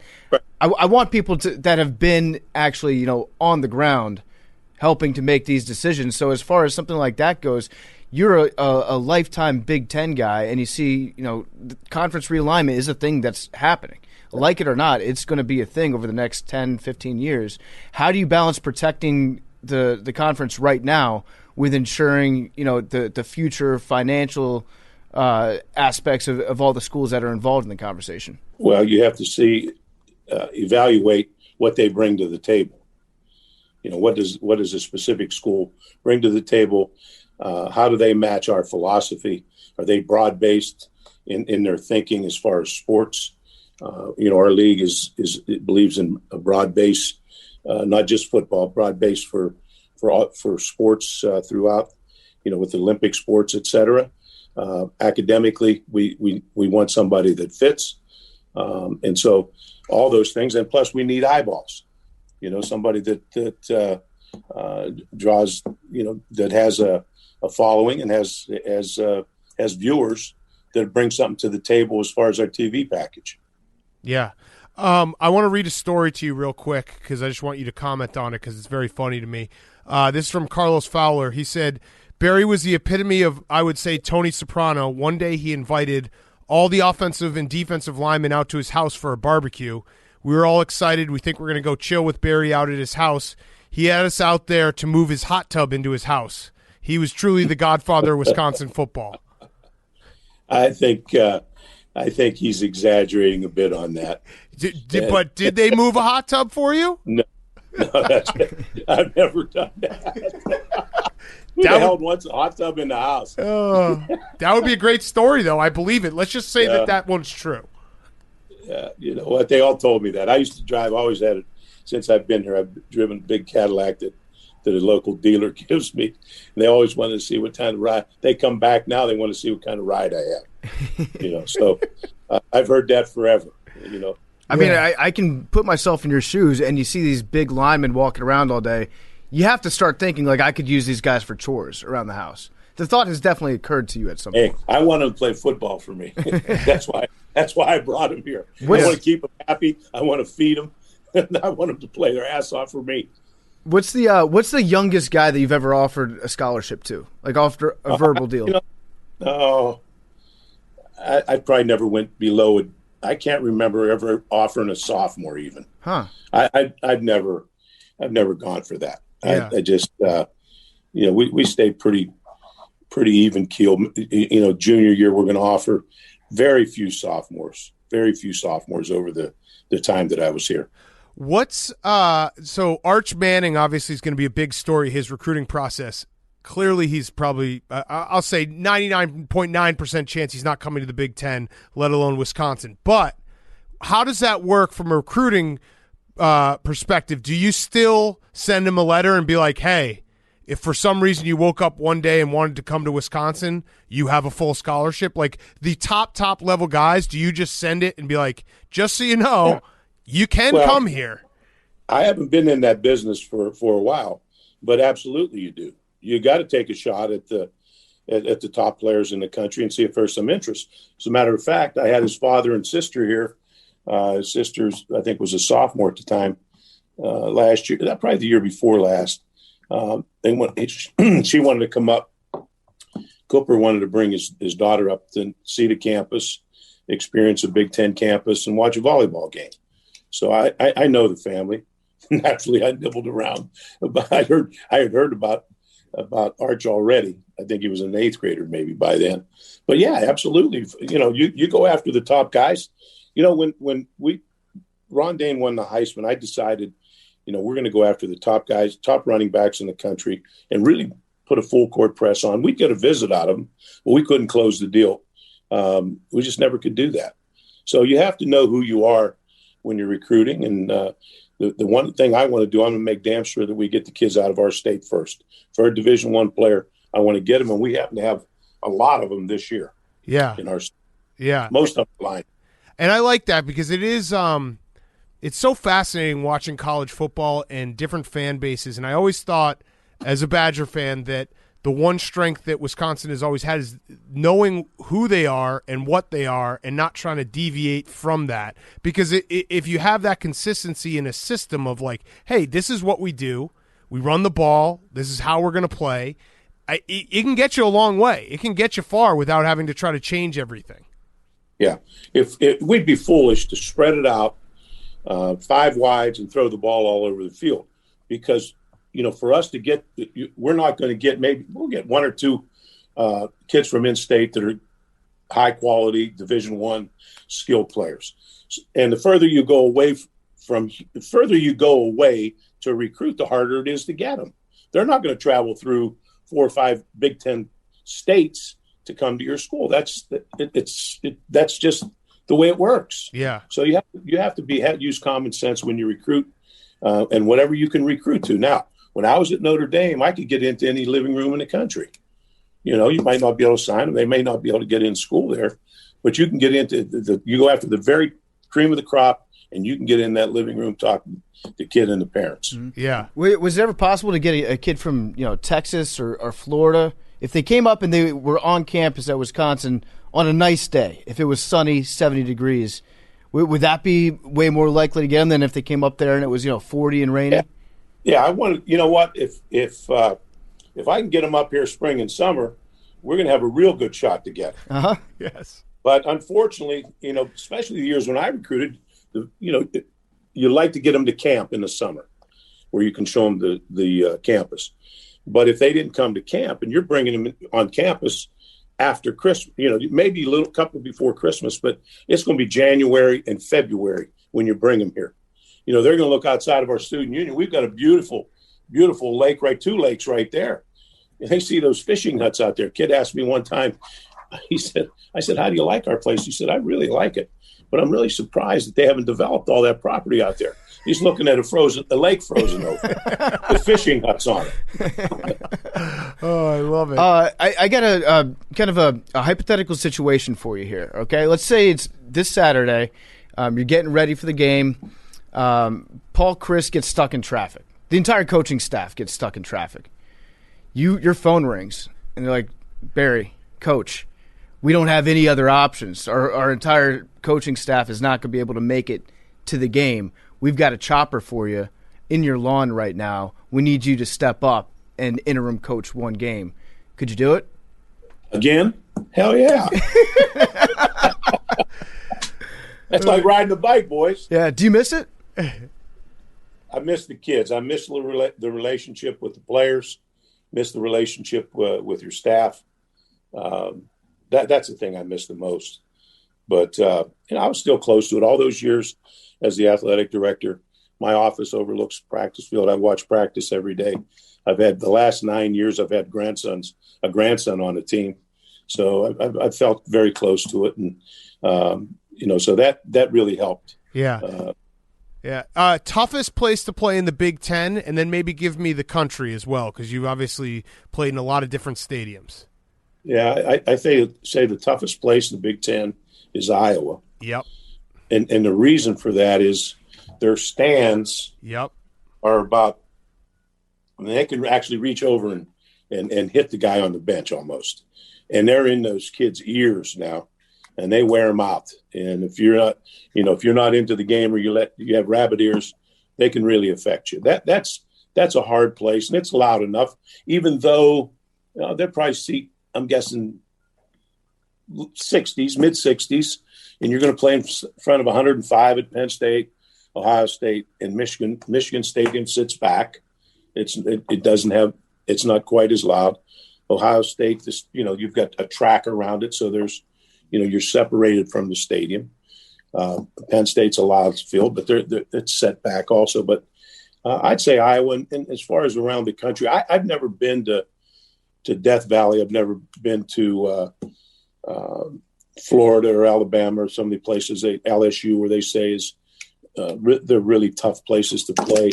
But they can't be any tougher than a whiteout at Penn State or Iowa or here or our 100,000 seat stadiums in our league. Yeah, so I'll push back on one because I actually agree with you. Iowa City and playing at Iowa, I actually sat, I think, like second row at Iowa for a Wisconsin-Iowa game probably 15 years ago, and it was, you basically are on the bench when you're that close because it really is that close.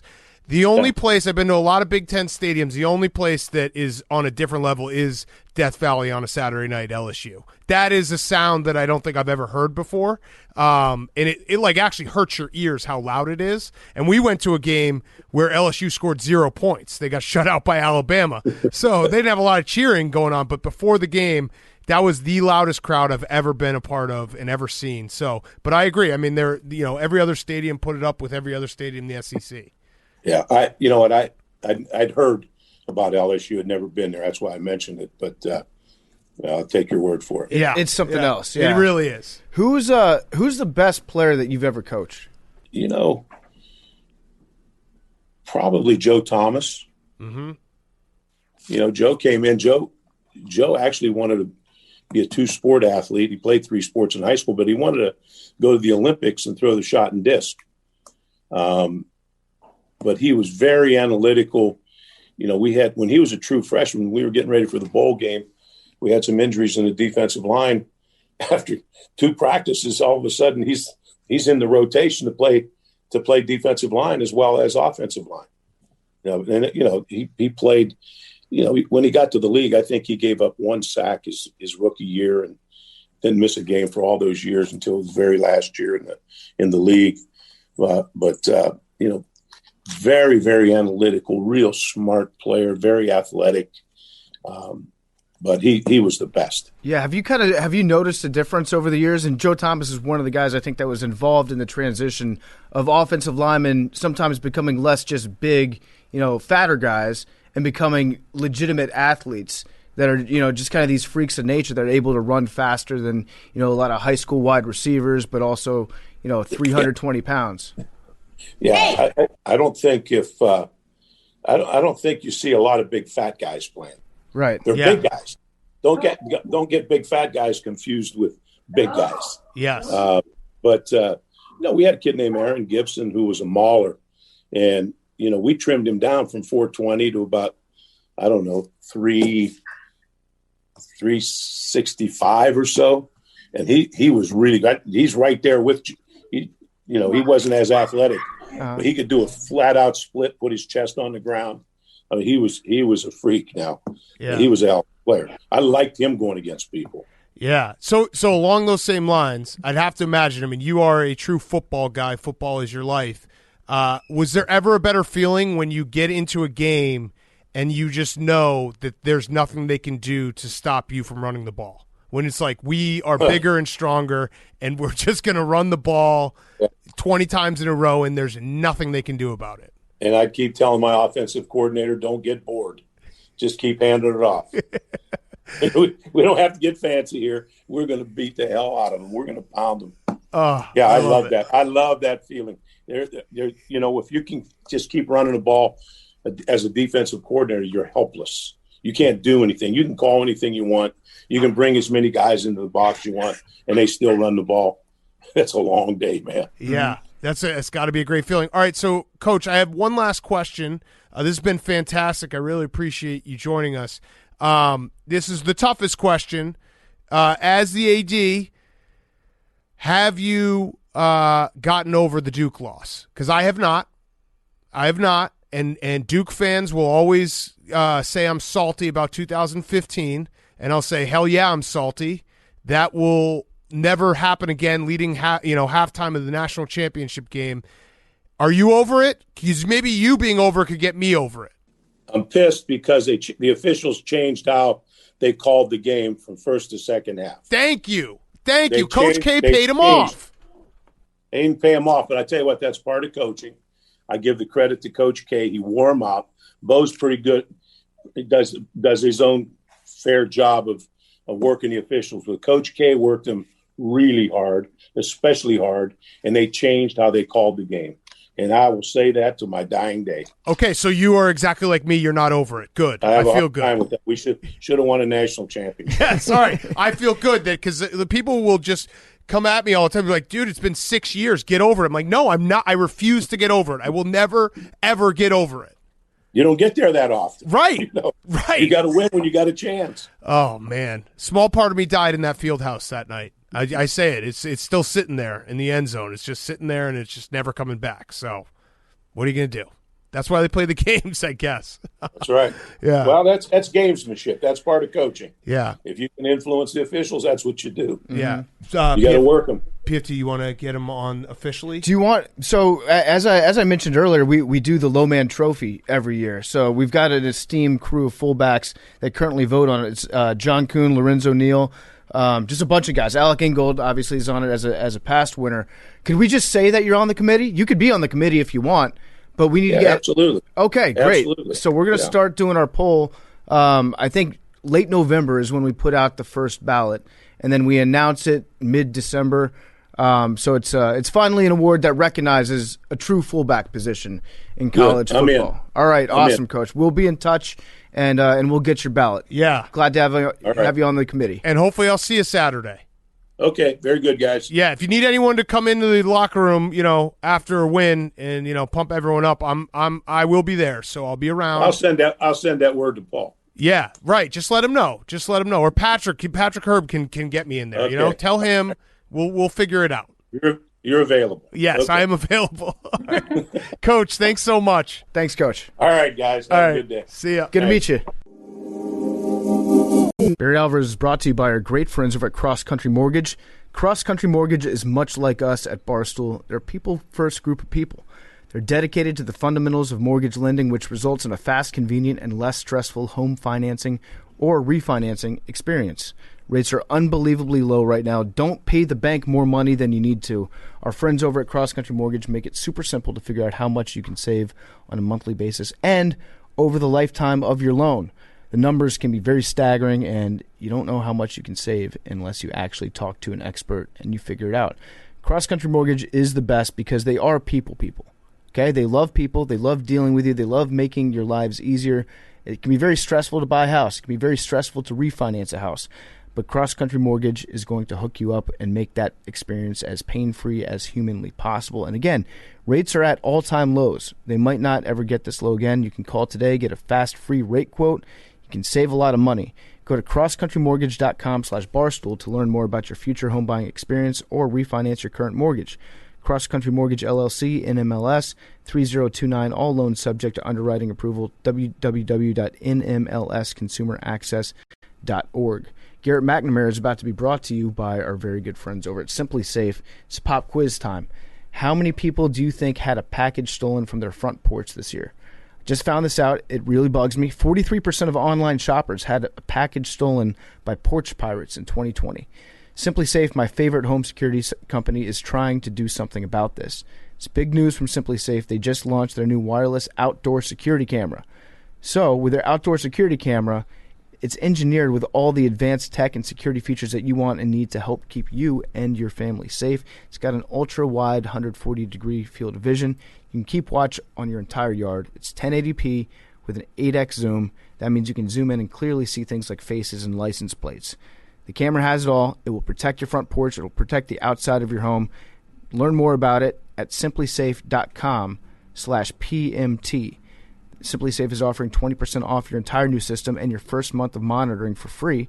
Just enroll in interactive monitoring. Again, that's simplysafe.com/PMT. And now for something completely different. Okay, we now welcome on a legendary guest. It is Garrett McNamara. He, you know him from the HBO docuseries called 100-Foot Wave. He also has a book out called Hound of the Sea. Big wave surfer, surfed the biggest wave in the world.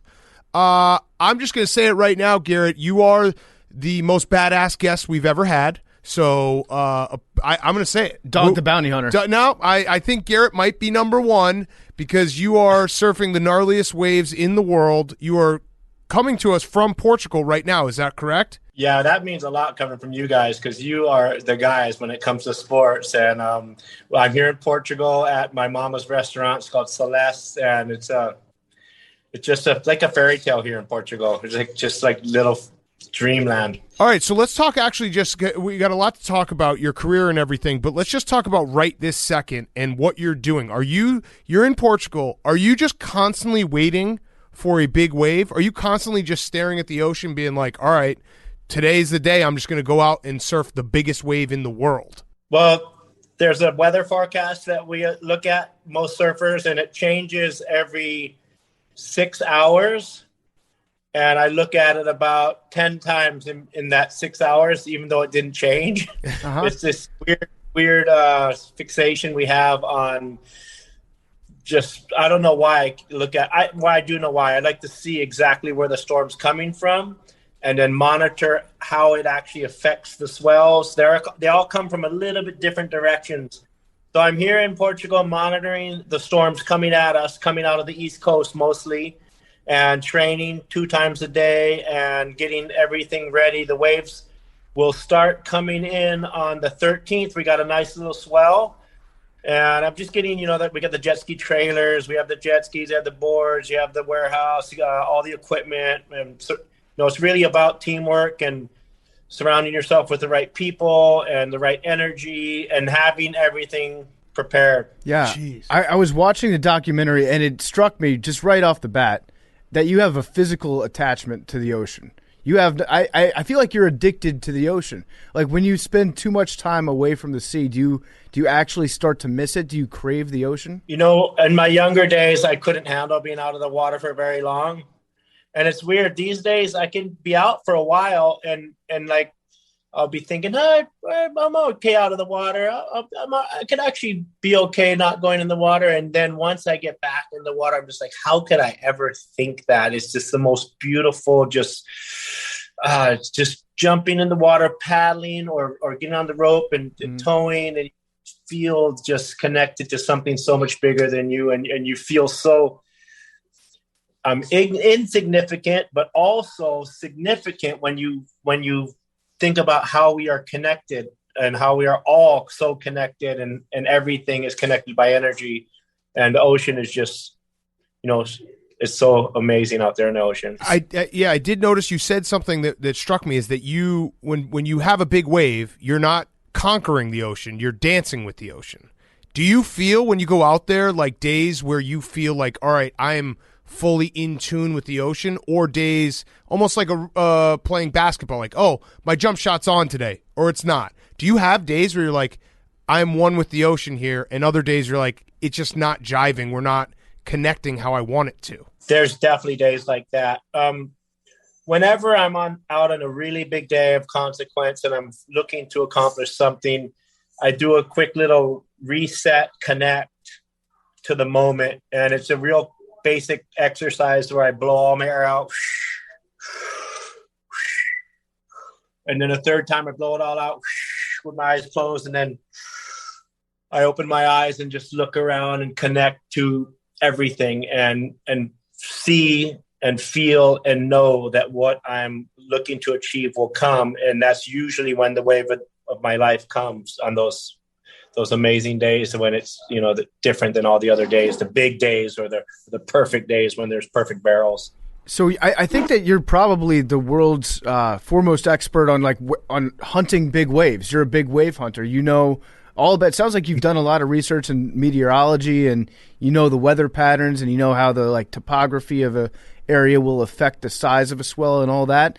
So you're always on the lookout for big waves. But people also, they just send you pictures of waves near their houses, right, that they see, and they're like, hey, you might want to come check this out. That's how you found the place that you're at right now, Nazare, right? Somebody just sent you a picture of a wave, and you're like, I need to go conquer that wave? I said I need to go compliment that wave. Yeah, there we go. Dances with it. First, see if it's possible. Would ask me to check if their wave was big and good, and if it was big and any good, could I please help promote their town? That was the email. It was crazy.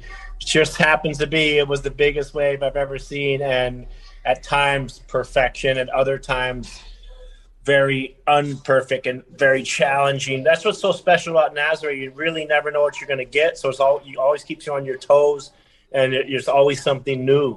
Mm-hmm. That's crazy. So you for some reason, when you're watching the documentary and when you hear surfers talk, just saying barrel over and over just gets me pumped up.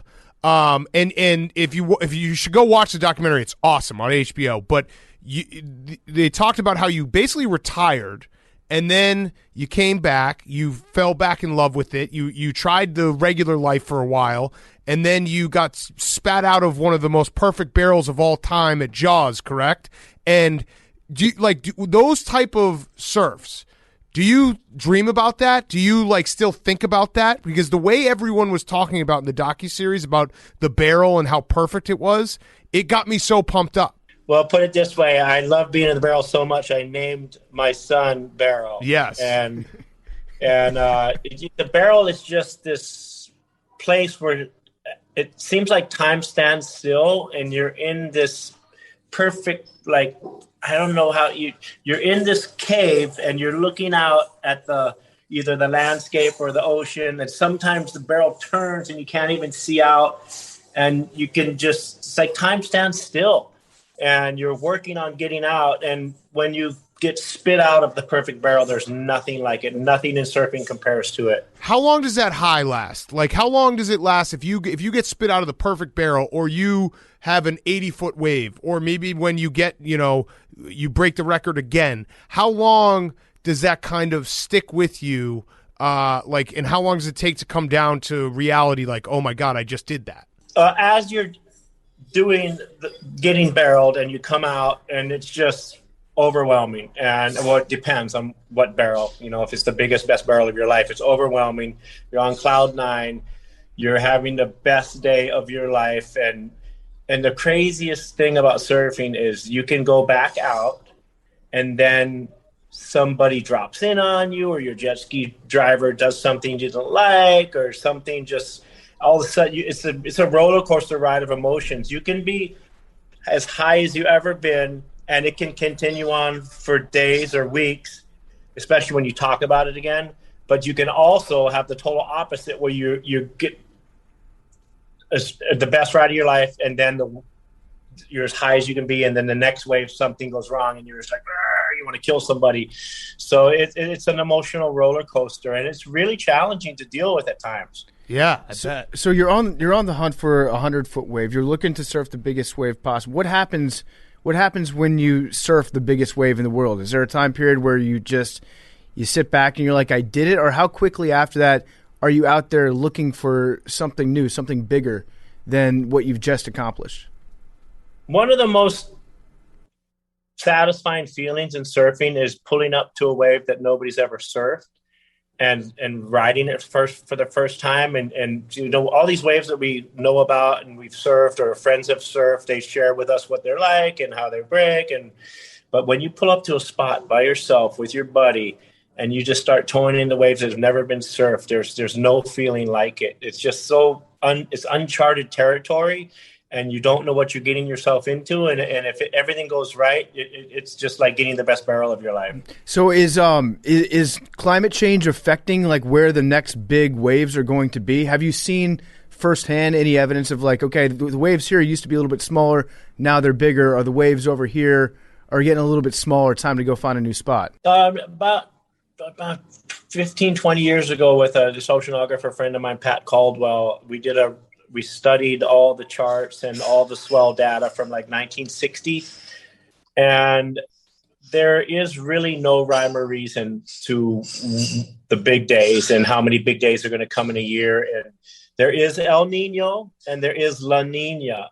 El Nino usually has bigger waves in the Pacific, and La Nina usually has bigger waves in the Atlantic. But there still is no rhyme or reason, and you couldn't get one swell that's the biggest, but you didn't get 10 or 20 swells that year. And climate change, there's definitely different weather patterns going on.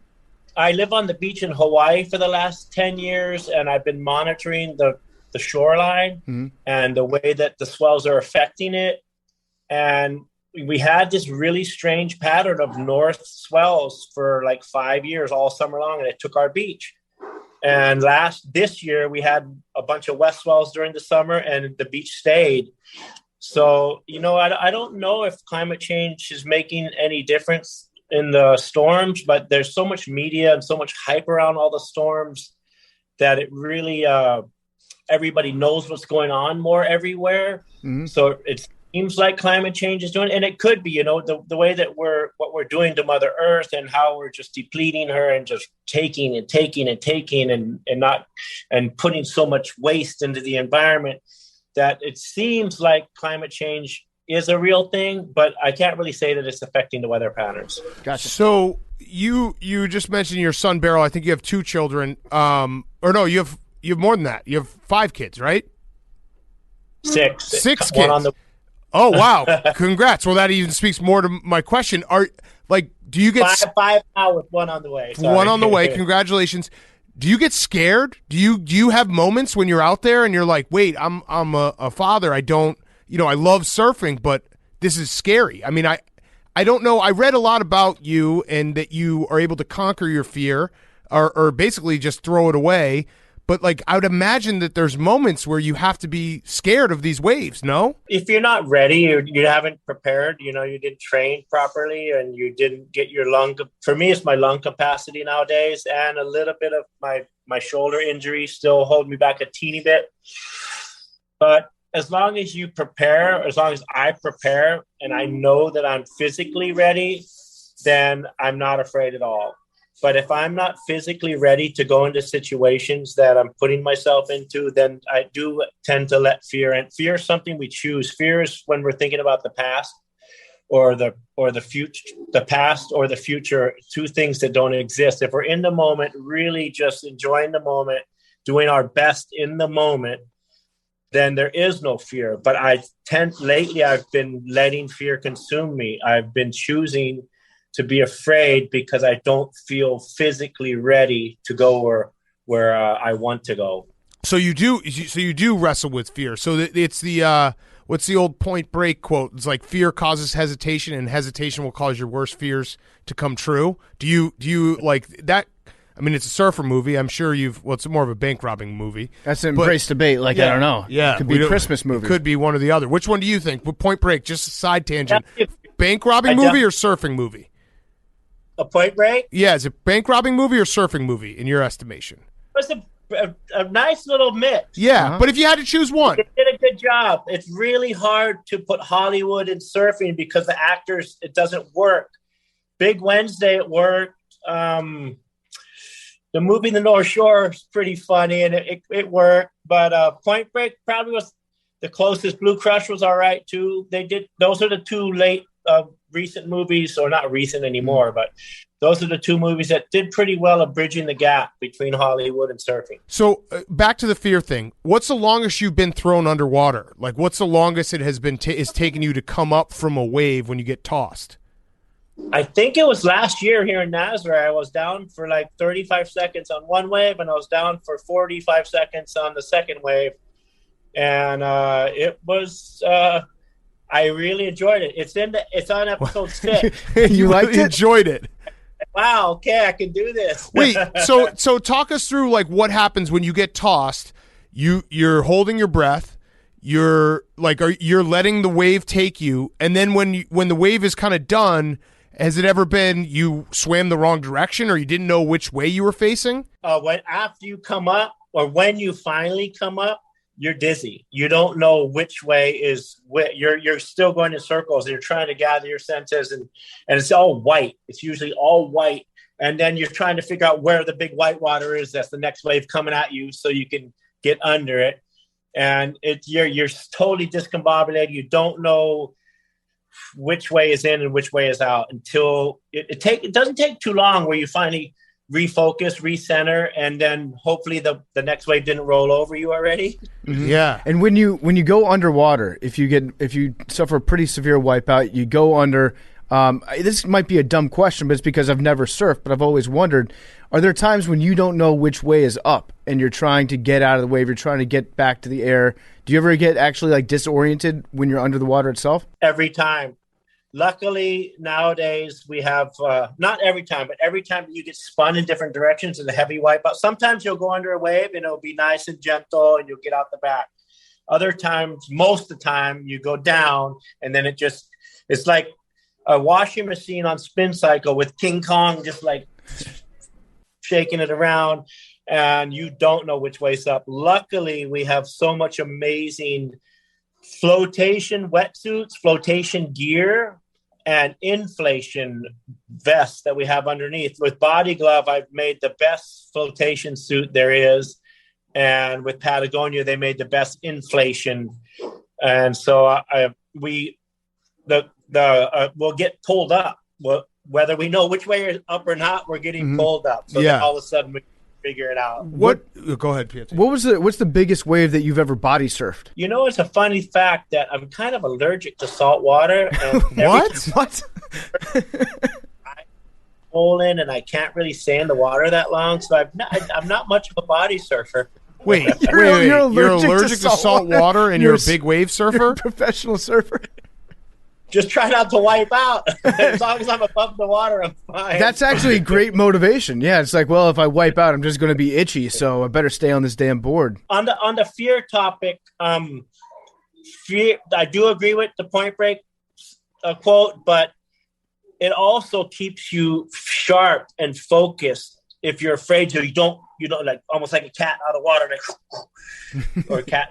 You're just more sharp and more focused, and it helps you to make waves. Like when I don't have fear, I almost surf with this carefree abandonment. Like, oh yeah, it's fine. No problem if I wipe out. And then as long as you don't get hurt, it's fine. But I've got a few injuries lately. So I'm really going to focus on not wiping out anymore and making my waves. Before I would focus on making my waves, but I would put it all on the line for that ultimate ride. I would go as deep as possible. I'd wait till the last second.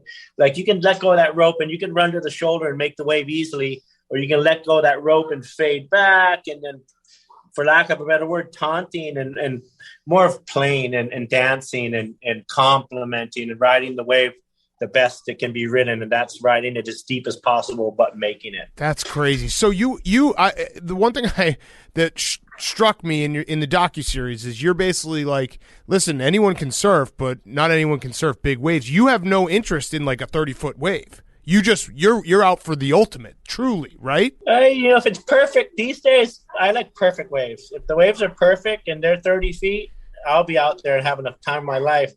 If it's 50, 60, 80, I'll be patient and waiting for the right days. I didn't have patience in my younger days. In the last 5 years, I've learned to be patient and learn to wait and choose my days and my waves. And I don't have to surf every wave anymore. Like there was a giant swell that just hit Tahiti, and it was one of the biggest, best days they've ever had. I looked at it. I could have gotten on the plane. I had the resources to make it there, and I chose not to. And my wife said, "Why did you tell me about that swell? I would have sent you." And I'm like, I'm pretty happy right here. Back in the day, if I had the means to make it to that swell and I didn't go, I would have been so depressed. I would have been on suicide watch. I would have been so angry. So, I don't know. I guess I'm learning, practicing acceptance a lot more and practicing enjoying wherever I am and not having to be on every wave, every swell all over the world. And I'm really focusing on Nazare. And when that giant day does come, I don't want to be splattered on the reef in Tahiti a week before the biggest swell ever came. Yes. Well, you don't want to die for many reasons, but yeah, I like that. You're like, I don't want to be splattered on a reef, not because of my family and everyone who loves me. No, because I might miss the next week, the biggest wave of all time. You realize what you just said is crazy. I love it, but it is crazy. Yeah, the family definitely entered the mind too. Okay, all right, yeah, there we go. I gave you an opening there. So wait, you just said your younger days. What's the craziest back-to-back trip? Like you were in Australia one day, and the next day you were here. Like what? Because you chased waves everywhere. No matter what, if you had the resources, you'd get on a plane, you'd be there, ready for that storm. So what's the craziest like stretch you had or back-to-back days? Well, first I was kind of like a hitman. I would see the swell coming, I would fly there, I would surf it, and I would leave the next day. Wow. And so that was like my strategy. Get there, get it, get out, and get back to the family. And then we decided to try and work on surfing a wave that started in Hawaii, and then we went over to Mavericks. So we Jaws, Mavericks, and then Todos Santos, Mexico. And that was the three that was the 1, 2. Yeah, but then there's another one that we've been looking at, and there's the swells start in the East Coast, actually more in the islands off of Cuba. There's storms that start there, and then they spin towards Puerto Rico, and then they go to Florida, and then they go up the coast all the way to New York and Nova Scotia and over towards Ireland, and then they come back to Portugal, and then they hit Morocco. Where you can actually chase that storm and surf it as many times as possible. If it's moving slow, you could surf it so many times. I like that, like following a band around the country. It's the greatest storm, so you're going like island hopping, almost like getting ahead of the storm a little bit. Yeah, that's us. We don't chase the storm. We get in front of the storm. When people are boarding up their houses, we're flying in. Yeah. Incredible. So how high do you think the waves can get in Nazare? I'd say on the perfect day, it's got to be able to get at least 120 feet. It's interesting, though. It seems that the bigger waves are a little further inside. They're not the ones that go way outside. The ones in between first and second peak, there's this middle peak that just gets magnified and intensified with the current and with the wedge. And it seems to be where the biggest peaks, and it doesn't have to be the biggest swell. Now, we haven't really had a swell over 10 meters or over with the perfect conditions. I'm really interested and excited and can't wait. We've had a lot of swells about 80 feet, not much higher. There could have been some 90-footers in there. It's when it gets a little bigger, it'll break. Like if it does break further out, it's a lot safer wave, and it could be a lot bigger. But I'm really interested to see what it does once it gets that big and breaks further out. Now that I say it's a lot safer because it goes straight into the channel, into 1,000 feet of water. So you'll finish the wave and it disappears. that's on the right. If you go left, you finish the wave, and there could be 100 waves on your head. It's crazy. It's crazy. This has been awesome. We really appreciate it, Garrett. Everyone go check out his book. It's Hound of the Sea. His HBO docuseries, 100-Foot Wave. Cannot recommend it enough. My last question before we let you go, is there a number in your mind in terms of height of a wave where you would say, if I do this wave, I'm done. I'm retired. That's it. I reached it. I reached the pinnacle. I think 120 would do it, but I could only do that with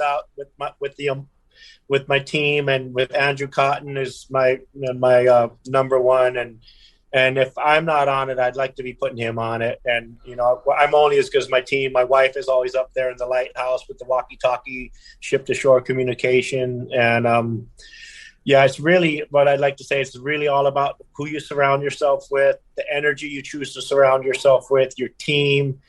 And we all know the team can be 2 or 3 people, or it can be 100 people, depending on your program. Wow. Yep. Incredible. Well, thank you so much, Garrett. Best of luck on this swell coming up. And everyone go check out the docuseries, buy the book, because fascinating. But the baddest ass guy we've ever had on this show. You guys are too much butter. Well, good luck. Thanks so much. I'll take it. And I hope you guys come to Nazareth. I'm telling you, come to Nazareth. I'll take you out on the skis, and you will love it. No, thank you. I'll take a rain check on that one. All right. See you, man. See ya. Garrett McNamara was brought to you by Sling. If you love watching live sports but you're tired of the high prices, it's time to take control of your TV experience. It's time that you got Sling. Sling is the place where your favorite channels, including ESPN, NFL Red Zone, SEC Network, Golf Channel, FS1, TNT, NBC Sports, and more, all come together for less. With Sling, you can watch pro and college football, you can stay up to date on your fantasy league, and you can build your perfect channel lineup to follow your favorite conferences. Plus, they have ways to watch local channels for absolutely free. Sling is easy to set up, it's easy to use, there's no contracts. Starting at just $35 a month, you can sign up now, get your first month for just $10. Whatever you're into, it could be football, baseball, basketball, hockey, tennis, soccer, or golf. Sling is where you can find all the live sports that you love, all in one place for less. Sling gives you access to exclusive content on the new Barstool Sports channel. Just go to sling.com/barstool, sign up now, and get your first month starting at just $10. All right, let's wrap up. We got Fyre Fest of the week, then we'll send everyone along. Reminder, college football show, pregame show is live from 1200 South Lakeshore Drive in Chicago for Wisconsin Notre Dame. Also Sunday we'll be at Aurora. Then I'll be flying back for Sunday's show. So, Hank, your Fyre Fest of the week. Uh-oh. No, I don't. My Fyre Fest, I've said this probably a few times over the years, just sometimes I do have a Fyre Fest, and then sometimes weeks like this where I don't really have anything, I feel like it delegitimizes my real Fyre Fest when I just kind of force one. You could have one, though. He's trying to think positively. You know what? You could do a... Like, my biggest Fyre Fest, the thing that, like, is the biggest trouble in my life is you guys. So it's like, what? What? Oh, wow. Okay, my Fyre Fest is not that bad. My Fyre Fest is that Hank is mad at us that, about... No, here's what my Fyre Fest is. Hank's mad about something, but he won't tell us what it is. No. There's nothing wrong. It's like day-to-day, my life is great. The only time I catch heat is, like, when I come in and you guys are just like, oh. What is that? Like? What is that? What do we do? What? Can you explain what... is. Hey, did you train? Did you get beat up today? Wait, golf? Hank, we haven't said anything like that today. No, I asked you if your trainer beat you up yesterday. Do you want me to stop asking you how you played when you golf? I am genuinely curious how you played when you golf. It's like a normal thing to ask someone. But yesterday, you're like, how many, or like, what'd you play? And I was like, I didn't even play. Were you not playing yesterday? Was it a simulator? I took a lesson. Oh, okay. So I will never bring up golf again. No, What's your swing coach's name? I'm sorry. I apologize. I literally wanted to ask that's how what you're I'm doing. saying. My point was that, again, sounds like I was you're not maybe saying self-conscious about playing too much golf? No, I'm not. It's just that my entire point of this is I have no Fyre Fest. Everything's all good. if there was one thing that would be he'd have a new job and work with different coworkers. Yes, he hates our guts, and we never want. All right. Well, you guys are getting old anyway. I'll never. Yeah, I mean, Billy. This is why Billy's here. Can you stop with that? Like, seriously. I mean, you started that. You know I didn't. Yeah, I was. no, I was basically. Oh, you know what's crazy is that for the first time in a really long time, life expectancy in the U.S. has gone down. Oh, and so Billy's. Is that because of COVID though? No, I think it was before COVID. It went down, but it's definitely ticked down further this year. Billy's definitely looking at us like, yeah, those two. That's idiots like us for not going to the dentist. Yep. Yeah, that's why Billy's like, just don't go. Yeah, just don't go. Hank, I will no longer ask you about your golf game or your training game or anything ever. Okay. Great. So your swing coach, you said, was named Daniela? Dan. Or Danny? Shout out to Dan. With an I? 5-iron golf. Great place. All right. Nice. That's it? I would comment, but I'm not allowed to. No, you're allowed to pick it. You can do and say whatever you want. No, I don't. Are you going to make a series? You should try to break 100. I don't think you can do it. I'm staying out of this. I don't converse on your golf game. I didn't ask. See, this is where again, this is an example. I was genuinely being like a friend, being like, "How'd you golf?" And I didn't really make. All I said was like that was just an example of like you guys were just like, oh, yeah. Okay, got it. So I'll cut out the. I did love the impression though. That's what I walk into. Do it one more time. Hey, what's up, guys? How are you doing? Is there anything I can do for you? Hey, cool. Time out. Wait, Big Cat just actually did it. Time out. Well, Hank was doing the impression. Yeah. Big Cat, you made the noise. Yeah, time out. I don't think you've ever, in the decade that I've known you, walked in saying, "Hey, what's up, guys? Anything I can do for you?" Well, yeah, I've usually already done it. I'm like, hey, here's the stuff. Here you go. Here's your coffee. Here's your water. Oh, yeah, here's your prep sheet. Yeah, you're always getting that. Yeah. Oh, okay. Hank is the best with the prep sheets. All right, I'll be better on not asking you about anything. I did ask you to be better. I think you're great. I think you're perfect. Oh, thanks. Appreciate it. So I'm not asking you to do that. So don't act like I did ask that. We're perfect. That's another one of your I lies. was perfect. Oh, what am I? You're nice. All right, PFT. My Fyre Fest of the week is ice. It's maybe a very relatable Fyre Fest because I set a goal and I didn't reach it. Oh no! I failed at a goal, and all the people out there that said, it's better to set goals because even if you don't accomplish your goals, you still will have accomplished something. Yep. They're full of shit. Yep. Fuck those people. So I said at the start of the summer I was going to learn the entire Freebird solo, which I battled through, including a pretty much broken finger, trying to learn how to play it, and I was not able to do it. Summer ended 2 days ago. Damn. And I was not able to do the entire thing. I'm like 80% of the way there, 90% of the way there, but I can't play it all the way through, and it feels bad not being able to achieve a goal. So let this be a lesson to everybody. Don't try. Yep. Ever. That's a very good lesson. At anything. Yeah, Stomach then agrees. You can fail. All right, my Fyre Fest. Well, I had a Fyre Fest, but I can't use it now because I have to be nice to Hank. No, see that. No, says who? No, my can't lose parlay. Hank got in my head about the Steelers, so it's guaranteed that the one I submitted is going to win, and the one that everyone's going to bet is going to lose. So, whatever, it's fine. What's the one you submitted? It was Steelers, Cardinals, Chiefs, all to win, and over 48.5 in the Bucs Rams game. I switched it. Now it is Ravens, Cardinals, Chiefs to win, and the over 47.5 in the Bucs Rams game. So, J God. Yeah, it's fucked. It's fucked. But you know what?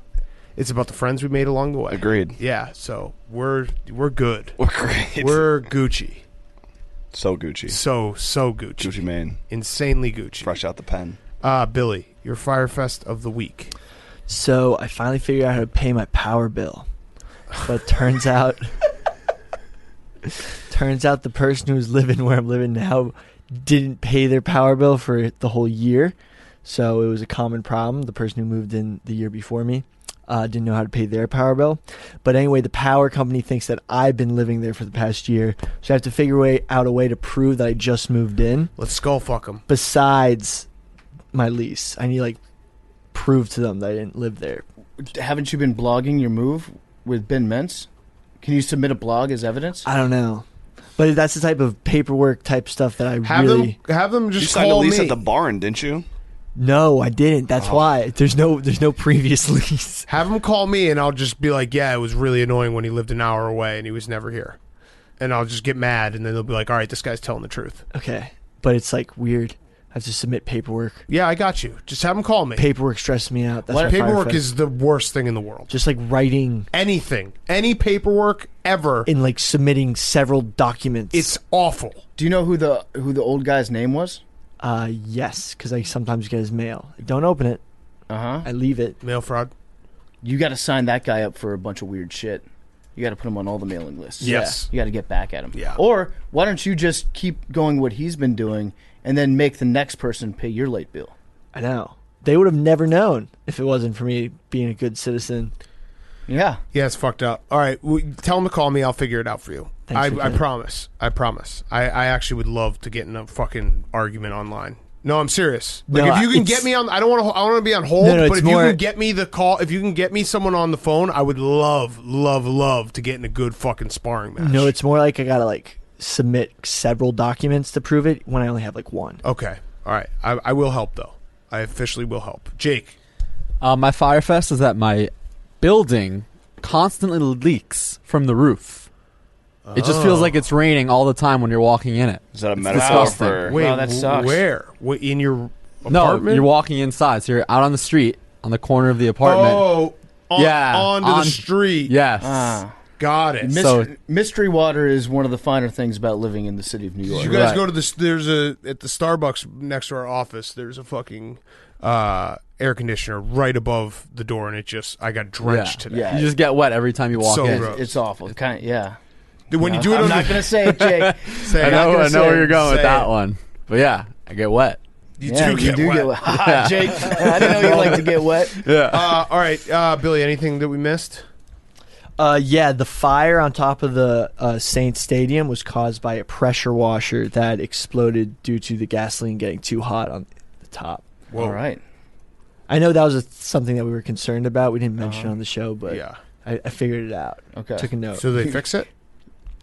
Yeah. The fire's out. One guy got minor burns. Okay. Thoughts and prayers. Okay, so Zach Wilson and Trevor Lawrence, and they're both in their two starts, have less picks than Peyton Manning did in his first two starts. There we go. Yeah. Huge.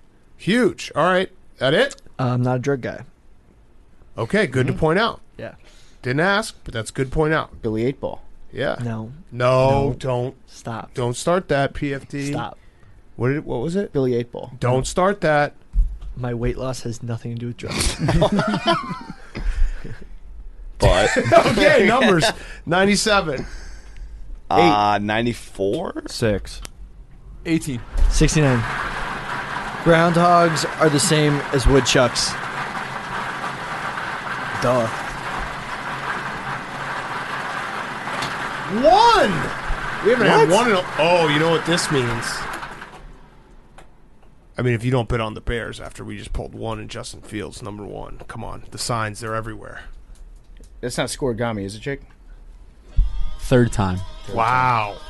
Love you guys. Lions, Tigers, and Bears parlay.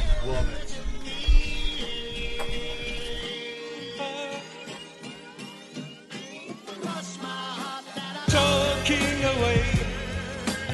I don't know what I'm to say. I'll say it anyway.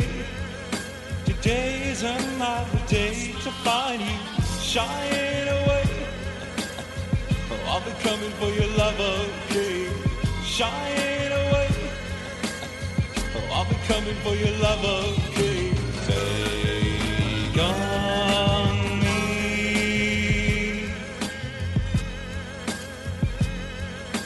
Take me on. I'll be gone in a day or two.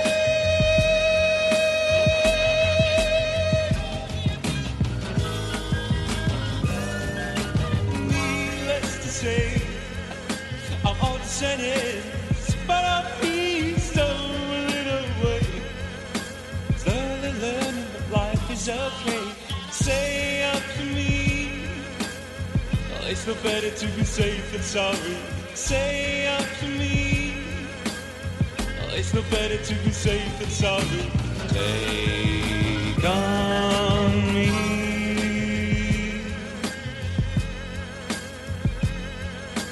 Take me on. I'll be gone in a day or two.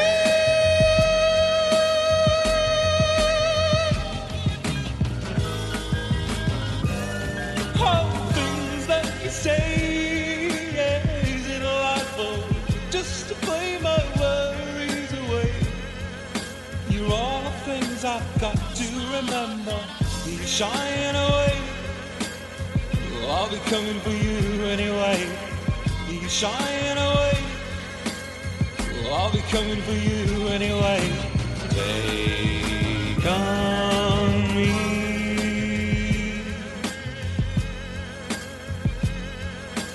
Take me on.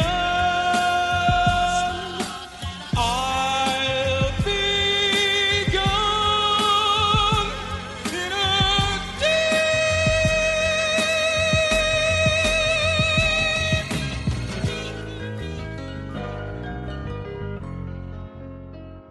It's Pardon My Take, presented by Barstool Sports.